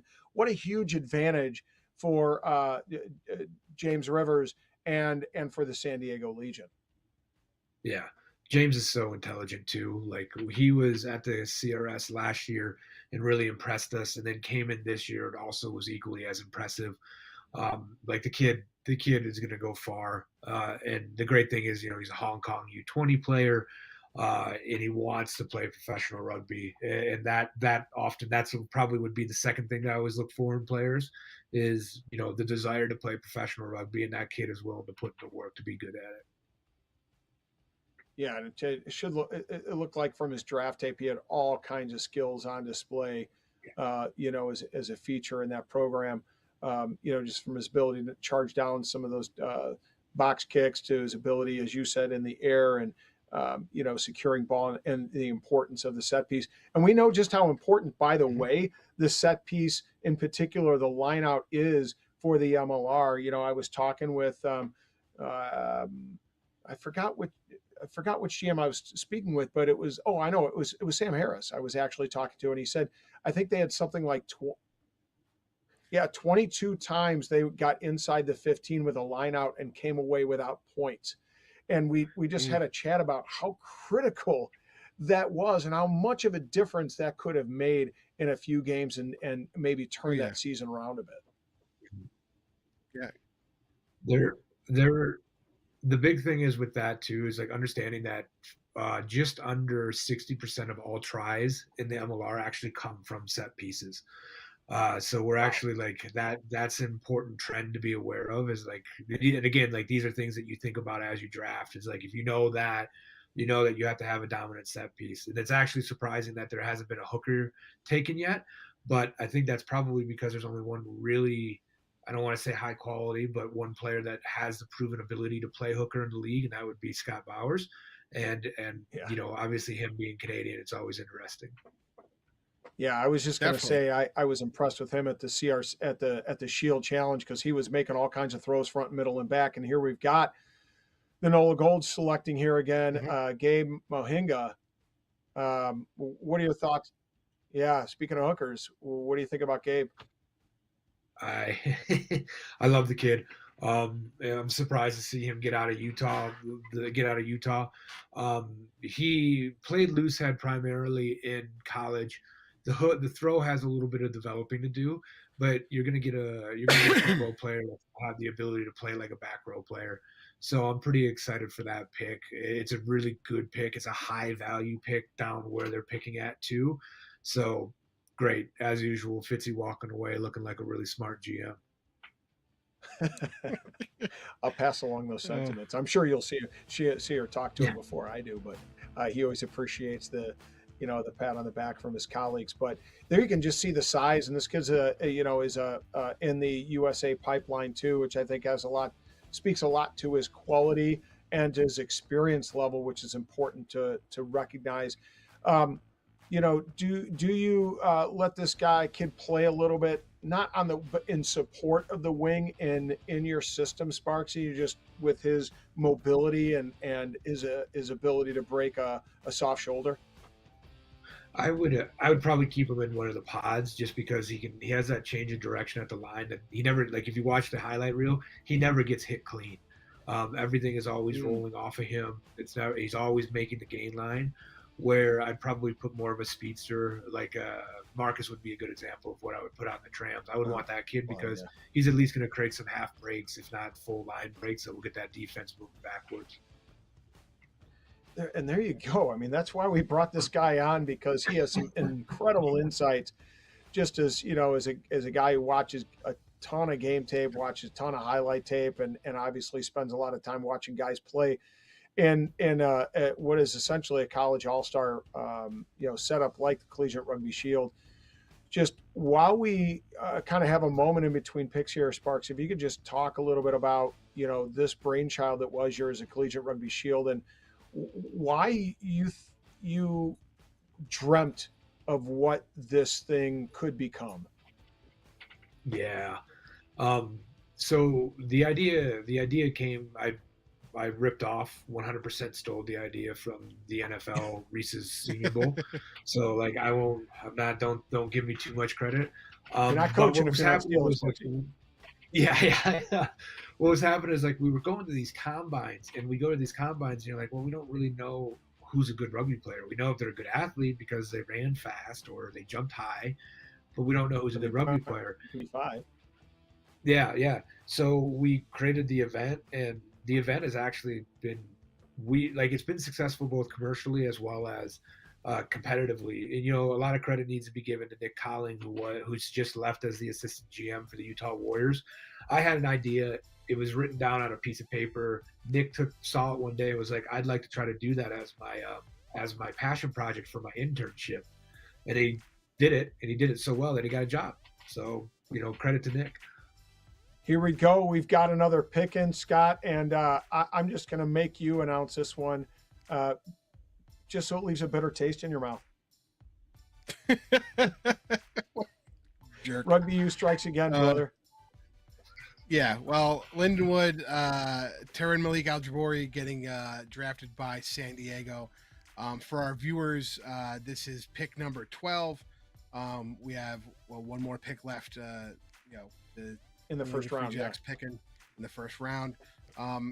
Again, we talk about back three players. Taran is he's like 6 foot 200. So I feel like again if he gains just a solid 5 pounds in my opinion, and sticks with his fitness, he'll do well in the back three, especially with San Diego with the guys that we know are there. In my opinion, you need to be just as fast and just as the acceleration is just as important. So you make the gain line at a speed to break those tackles and do those things. And we're looking at his highlight tape now, and Brandon will be excited because he's looking at these tackles being made, and he's making sure that the opposition's not hitting their gain line, So I think these players are learning what GMs and coaches want to see. It's right. A learning process now that we're in our third draft here. But it's starting to take off, and look at that nice little offload again. Right. We talk about the rugby IQ. He waited until that final guy was on top of him. He had 3 guys making the tackle for him to then do the offload, and it was a nice, quick, easy offload. It wasn't anything like erratic. It was just like, whoop, here you go, almost a handoff at that point. And that's what you want to see. I think it shows maturity. Well, and not a surprise, a good pick. Obviously, Malin Aljabori, who was a USA men's team player, the older brother. But kind of surprised maybe Houston didn't jump on this one earlier on, just to provide that good transition. But I had an opportunity to watch him play. Oh, there goes my dog Nola. She's having at it. She likes the pick too. Rugby U strikes again, she said. At any rate, the fact is I saw him play up at the Seventh Nats, and he fit right in with guys like Feeks and Baska, and those Wes White and those guys who have played in professional systems. Now I want to go back to Sparksy here. Is this a day one starter, or is this guy that is going to take a little time to develop and ferment a bit before he jumps into the? I think he'll be a day one contributor. I think he probably needs to develop the kicking game a little bit. Not so much the reception, but the actual counters. But he is pro ready with how he takes care of himself away from the field. The diet is right. He's very serious about his recovery. He's very serious about his training. So yeah, I think the kid's a day oneer. Like San Diego so far has killed him to draft. Yeah, well, might help to have a brother that's involved. And here we have New England in with a pick. And what do we got here? We got an interesting pick, Sparks. Gabe Casey, University of Victoria. He's a BC guy, if I'm not mistaken. That's where Victoria is. I watched this guy's film. He has a house, like he's 6'2", like a solid. Yes. I mean, look at that frame from a center, Yeah. What are your thoughts on Gabe? That's Lucas Rumble, born in 2000s, fellas. That's who he is. That kid's going to be real good. And I'm actually surprised to see him make it out of Canada.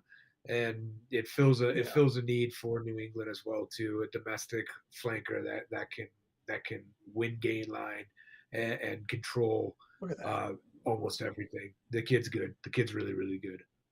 Yeah, and it's let's go back to your point there, Brandon, in that we know New England had just a house full of Canadian players on that team that are considered domestic, right? They only had 4 U.S. players, but something to the tune of a dozen Canadians, and Oh yeah, now here, little here Toronto they're they were calling them. adding into their back line another Canadian that can, at some point fit in. How critical is it to really keep tabs on your domestic versus foreign talent and thinking about Canadians coming in? It's really critical. The new Quebec Free Maple Leafs have done a really good job of balancing that with everything. Take that. So yeah. I think we've seen an exodus of players for Toronto, and Right. Toronto does not have a lock on all these Canadian players that they say their philosophy is about. No, why I feel even it was funny because I think somebody put out a statement about Toronto in the draft, and we're trading away all of our draft picks because of that. Well, you just had a Canadian get drafted. In my opinion, it's like what are you really talking about? And that doesn't mean maybe he doesn't want to stay in Canada. It's sometimes it's that personal decision. The interesting thing about that is I don't think you're entirely wrong with it, but I would maybe challenge you to shift your thinking. What they've done is they've outsourced their development of these players. So by him getting drafted into New England and he can play there for 2 years, after 2 years he gets signed by Toronto. It takes care of itself. Kingsley has a mission to have 100 Canadian players playing in the MLR. There's only one Canadian team, so that means that they have to be outsourced. And Canada probably stands to maximize the player to development ratio the most out of America and Canada. So I think it's smart, but I think that they have to do a good job of tracking these players and seeing exactly how they're developing, and then making sure that they swoop in at the right time, so that they've taken nearly a finished product that they can then use in their environment up there in Toronto. I mean, that makes sense, but I think having the public face on it, and I forgot where I saw it might have been on their Instagram, to say that, and then you have a Canadian player who obviously could fit in, especially on a team like Toronto, who is unfortunately, bottom of the barrel last season. And how many times are we going to say it? It's a business. It's a sports business. Sometimes you got to think about what's going on. And if the product could be a good product, but if you're not converting that into wins, this is what the MLR is about. It's a professional sport. Al Davis, just win, baby, right? That's what needs to be done. So that was my point. I understand what you're saying, and that does make sense because you don't have to take on the expense. You can have a more senior player who can help you right now in that position. Absolutely, but again, just the public face kind of gave me, as a fan, would give me a bad taste in my mouth. Say that, and then you see this happen to a competitor, especially to the Eastern. It's not like the kid was maybe had a aspiring to have a tech job in San Diego, was like, oh, it's a perfect fit. You know what I mean? So yeah. So okay, so the first round's done, gentlemen. Yes, done and dusted. Thoughts, Sparks? You kind of said, hey, San Diego's killed it. Who are the winners, kind of, if you will? Now we got to contextualize this because, of course, we know that some teams didn't have a selection in that first round. So, and by their own choice, right? It might inhibit them from having a selection. But who are the winners of this first round? Who stands the most to benefit based upon the number of picks and the selections that they made? What do you like? I think it's San Diego. It would go San Diego and Miami would probably be my top two. I think San Diego got what they needed. They needed to make that back line younger. They're going to be able to achieve that. Yeah. They have James Rivers, who can do MLR quality things, jump in the line out, so on and so forth.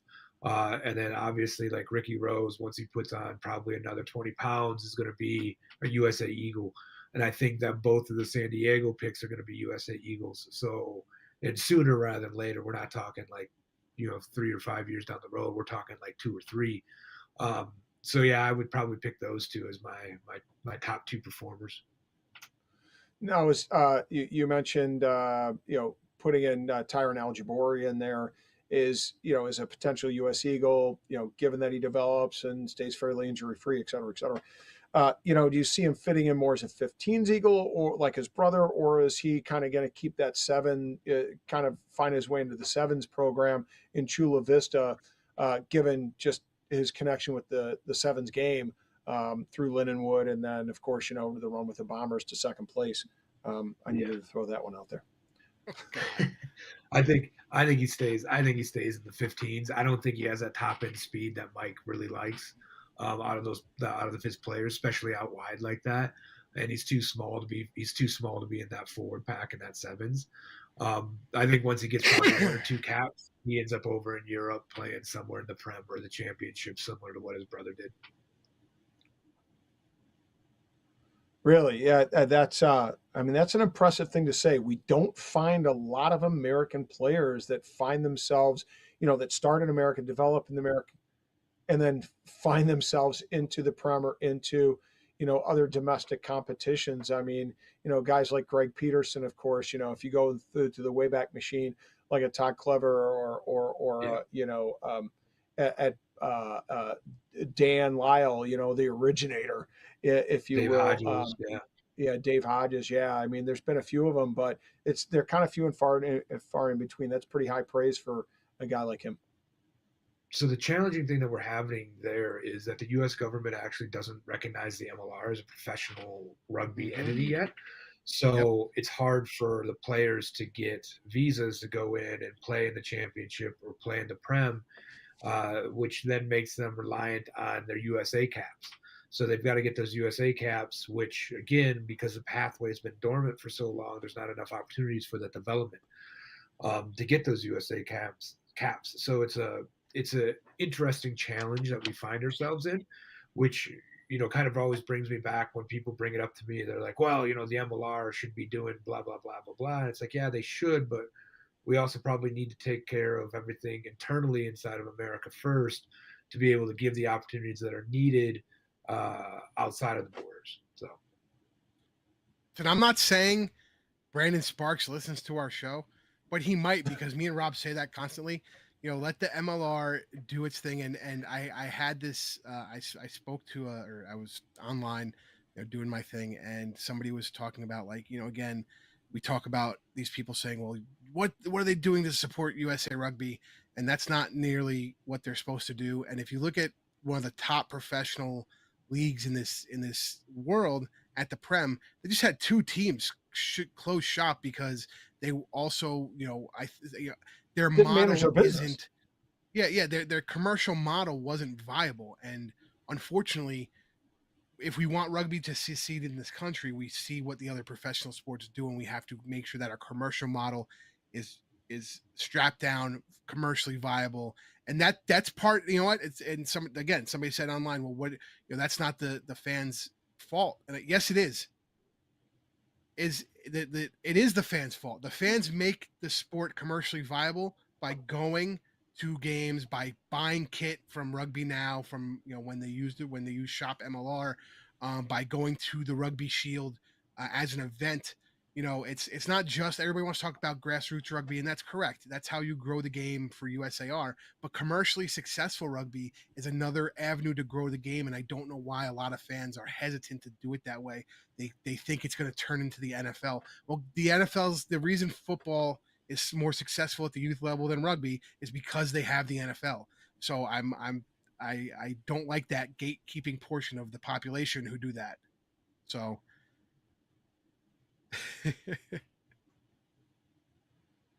So it sounds like you have a question percolating there, Scott.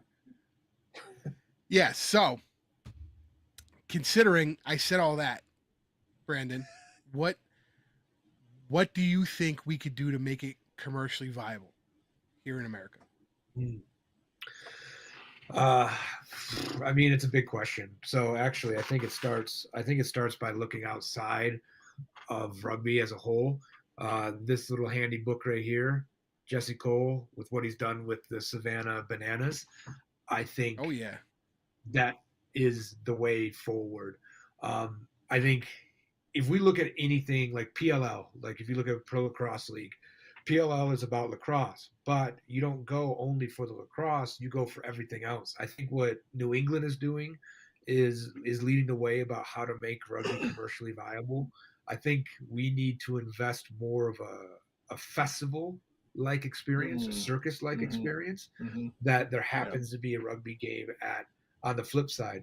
And to your point about like the development, like, oh, the MLR is meant to be developing USA talent. Well, that's silly personally, because like, the USA soccer team made the not the women, but the men made the quarterfinal, and almost all those players exclusively play over in Europe.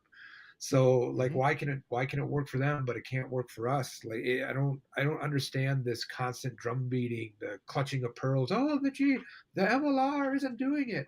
It's like, come on, guys. Like, we need to be serious with ourselves here and understand that more rugby should be the goal, hands down.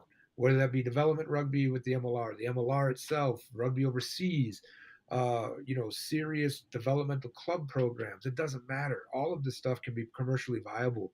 Another one that we probably should look at is NASCAR. What NASCAR has been able to do to generate their sponsorship revenue is similar. Like, the difference between a rugby jersey and a NASCAR is one goes around in a circle and the other one you wear, but it's all got the same sponsorship components to it. So I think there's all these lessons outside, but we have in rugby, and you guys know this, in rugby we have a tweed jacket Guinness problem. It's all about like, tradition. Oh, how can we do this? Like, come on, guys. Like, why? Like, let's get over the tradition. Like, let's get over the tradition. Yeah. Like, it's like, good. No, there's certain. It's good to have. It's Yes. what I like to say. What I like to say is each team and each fan base should create their own culture.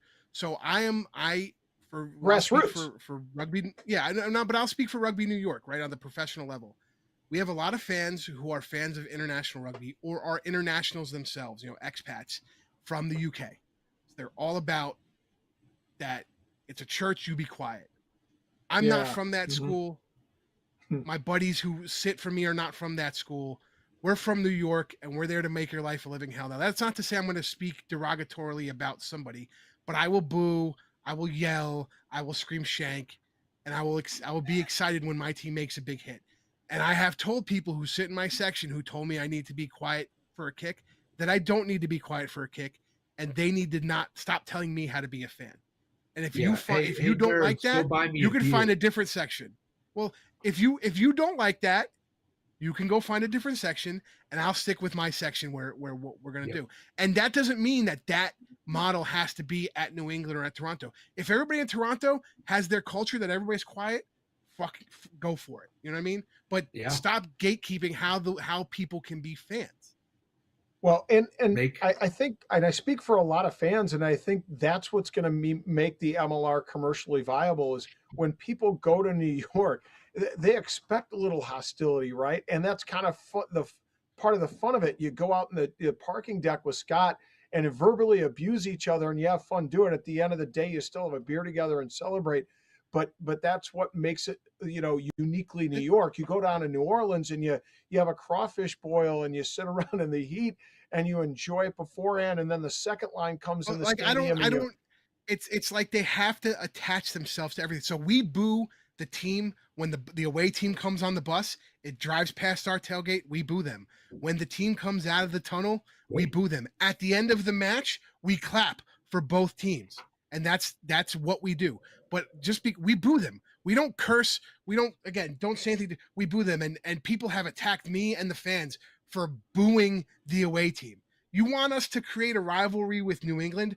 Why wouldn't I boo the heck out of them when they're coming through our tunnel in my house? It just doesn't make sense. Isn't that why ATL struggled ultimately this last season? Not that led to the sale. It was always up for sale, but they struggled because they lost their fan base.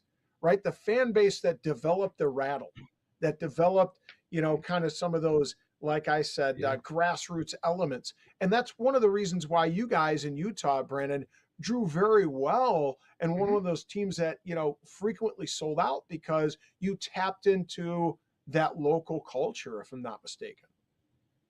Yeah. I mean, you've got to the interesting thing, it kind of goes back to the first question about like domestic versus international versus MLR versus the Prem, whatever, what have you. I think that we need to understand that Cam the Cams of New England, the John Powers of New York, the Joe Manos of Utah, those people are bringing vans and buses and motorhomes full of people to the games. It's not the internationals. Internationals are going to win you the game. Don't get me wrong.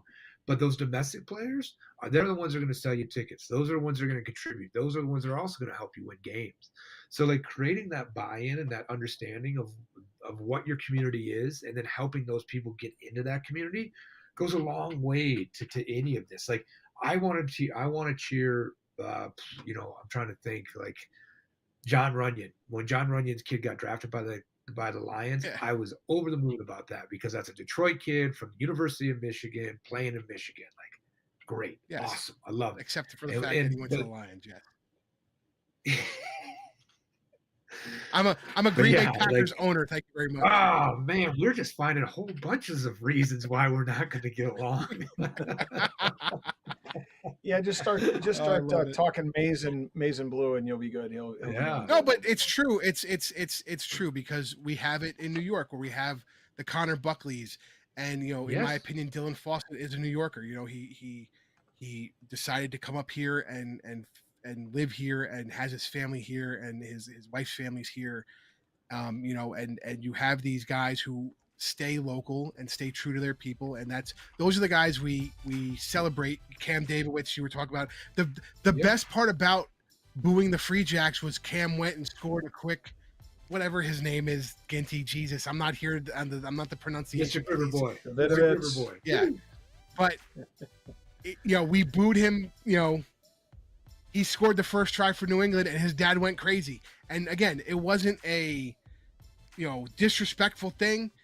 I was happy. His dad was happy that he scored. Like that's cool to me. His dad came down to New York to watch it. Like that's, even as a fan, even as not being a fan of New England and all that stuff, it makes me excited that he's bringing the bus full of people down there, and we're trying to start the tailgate culture in New York to come before the match and hang out with the fans. We had New England fans there.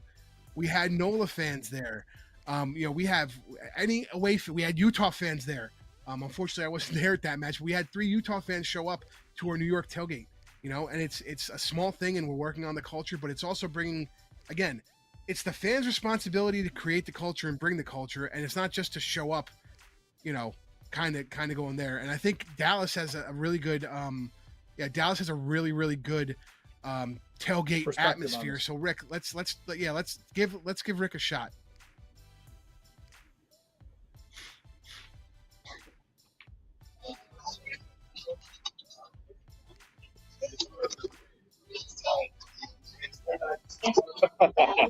What's going on, guys? Get settled in. I think you need to have a few more Courvoisiers or bourbons. Give me 1 second. I'm sorry. I'm not getting audio. Give me a second.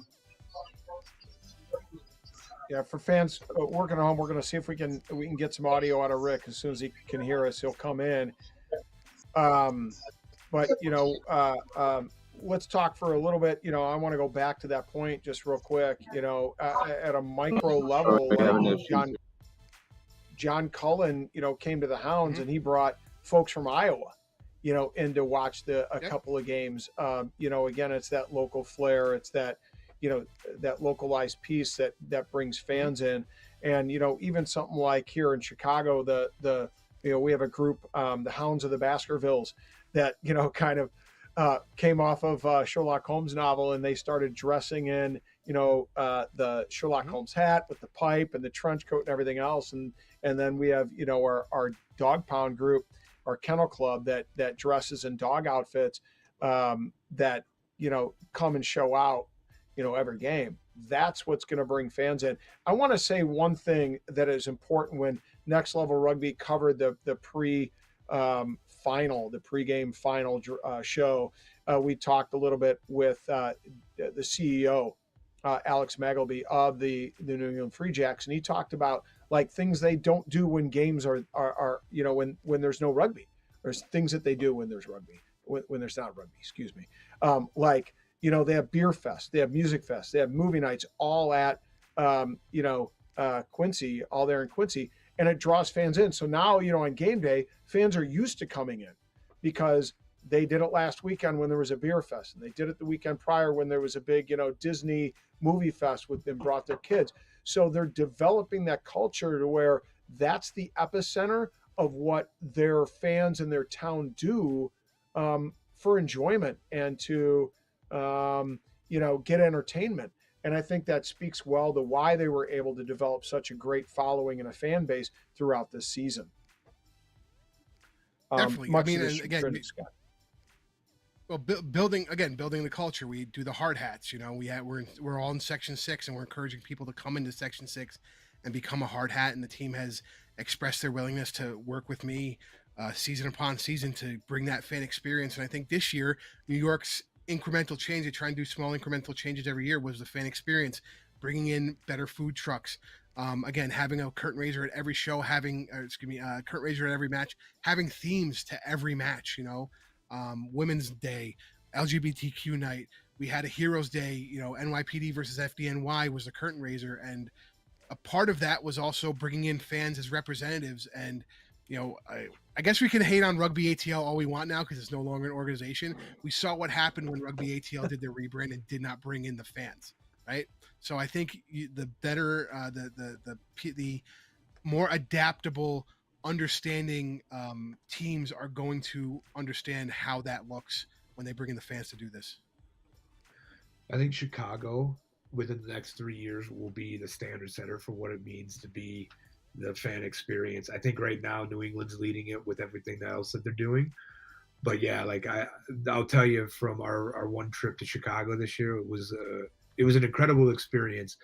To walk out of the hotel on the way to the stadium, see everybody already starting to tailgate. I love the barking during the point afters, and of course the usual manners of the Midwesterners, but with the intensity of the city folk when they were yelling at the hooker about how bad he was, and then he drilled an absolute dime, and then the guy was just like, yeah, okay, that was a good throw, number 2, good throw. So I think Chicago is going to be on this. I mean, especially if you've ever done an international in Chicago, those internationals were the best.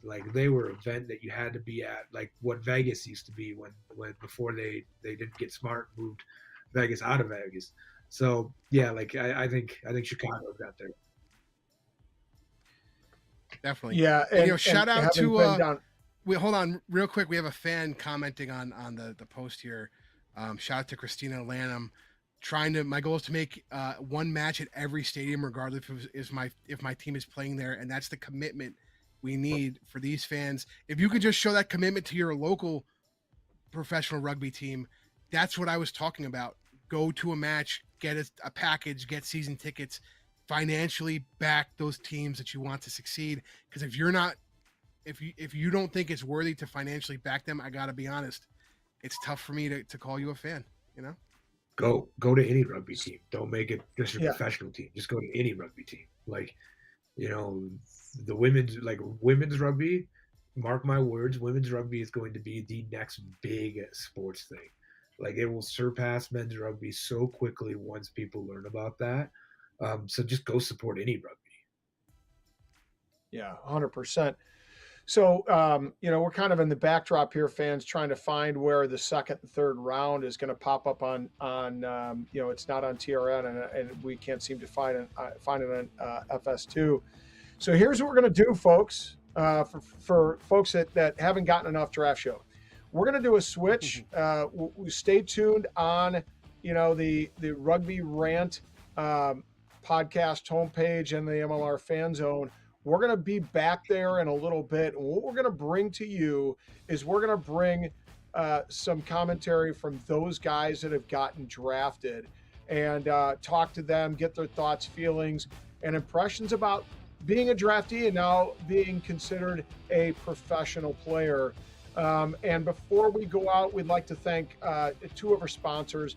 That would be Rugby Now, that Drive Shop MLR. The jerseys behind me are on sale. If you haven't gotten a chance, you can get them on sale. They've got the vintage kit, and then we've got a lot of the home and away kit that's on sale right now. You can pick it all up there at Shop MLR. And thank you very much to Bruce Durr and his folks at Tight End. Make a great brew. You can go there. Well, you can't buy the alcohol and have it sent to you. You can get some great merch with their image on it, with that rugby ball and the flame coming out. They've got, balls, they've got yards, they've got great, beer mugs, glasses, shirts, hats, a plethora of hats to pick from, all kinds of great merch that you can use on game day to show your love for rugby, whether you're going to a women's game, as Sparksy talked about, or whether you're going to the MLR game. Show your love for rugby, buy the merch, support those who support rugby here in the United States. That's the only way we're going to help it grow. Speaking of that, shout out to Next Level Rugby, who produced this show. Ryan Ginty did an amazing job. Always does an amazing job in his production. So just thank you from me, Rob, and Ty for helping us out. And Brandon Sparks, thank you very much for coming on the show. We always appreciate your insight. It's great to have somebody at your level who can come in and, set us straight or tell us we're on the right track with what we're thinking. No, seriously, as me and Rob really do this show as fans. We, as much as we try and get in some inside information, we aren't at those top levels. So sometimes our thoughts aren't, as coherent as they should be. So it's good to slap us around a little bit, So thanks, Brandon. Yeah, guys. Yeah, man, it's awesome. I love you guys. I love what you guys do. Like you guys said, it's about supporting rugby.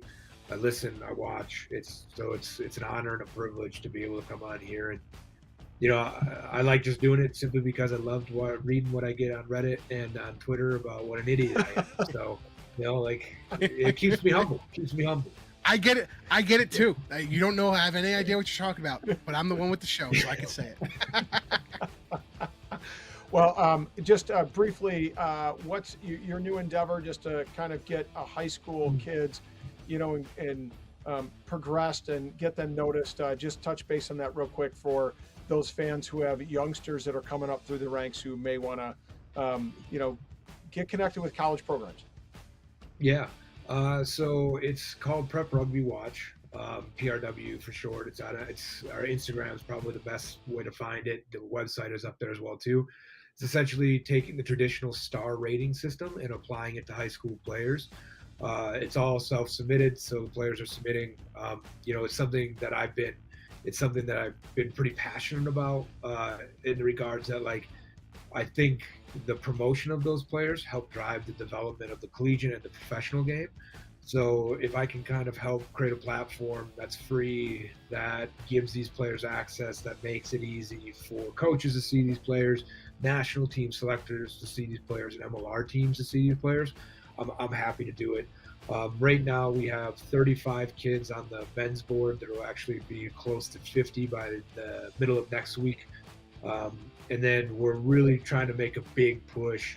We're trying to make a really big push for girls high school players, because we think that's, again, going back to what I just said, we think it's one of the bigger areas of growth. So we'd love to have that. We'd love to have them there and have them be a part of it. So please go on to preprugbywatch.com, sign up, have a lot of fun, get some stars, brag about it on social media, call me an idiot on Twitter, whatever. So, and the biggest thing that I think we need to recognize, Sparksy, is the fact that it's free. He's doing this out of the love of the game, the love of developing young players and giving them a pathway and a resource so that they can continue to develop the rugby. I love it. Sparksy's put away his ego. Not that he had a huge one to begin with. That's what I love about him. But he's put away his ego. He hasn't made it about making money, although I think he'd like to get a little bit of benefit from that at some point. But it's all about developing players and giving them a pathway, and we love to see that. Just great. It's great stuff. Yeah. You know what they say, if you want to make a small fortune in rugby, start with a big one. So, yeah.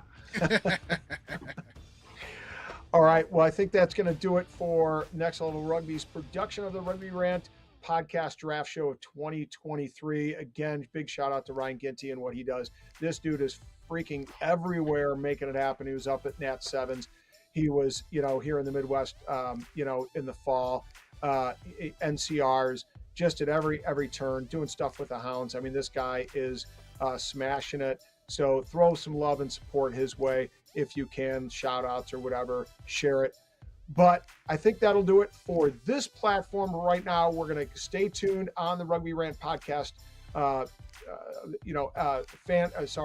Facebook page, the MLR Fan Zone page. We're going to be coming back at you, try to get some of these draftees on, and so you can get more draft coverage. And I think we're going to try to get second and third round announcements going too, Scott. So it depends if we get bitch slapped by the league or not, but we'll see. So guys, anyway. by the way, my phone's been going crazy, so I just picked it up for the first time. A lot of people, I guess, are watching this. A lot of league insiders as well too. So guys, the people inside the league, thank you for supporting these two guys and what they're doing. If you guys want me back for round 2 or 3, let me know. My kids is at home. I'll run upstairs, but I'll come back and I'll listen. I'll talk rugby. Take a leak. I'll talk rugby. I'll tell my wife that I'm super busy making tons and tons of money. So yeah, you guys just let me know when and where. I'll be back with you. So I will be in touch, my mate. Thank you so much. All right, that'll do it for this production. Again, catch us here in a couple minutes. Check back in with us. We're going to be back at it with rounds 2 and 3 for sure. Cheers.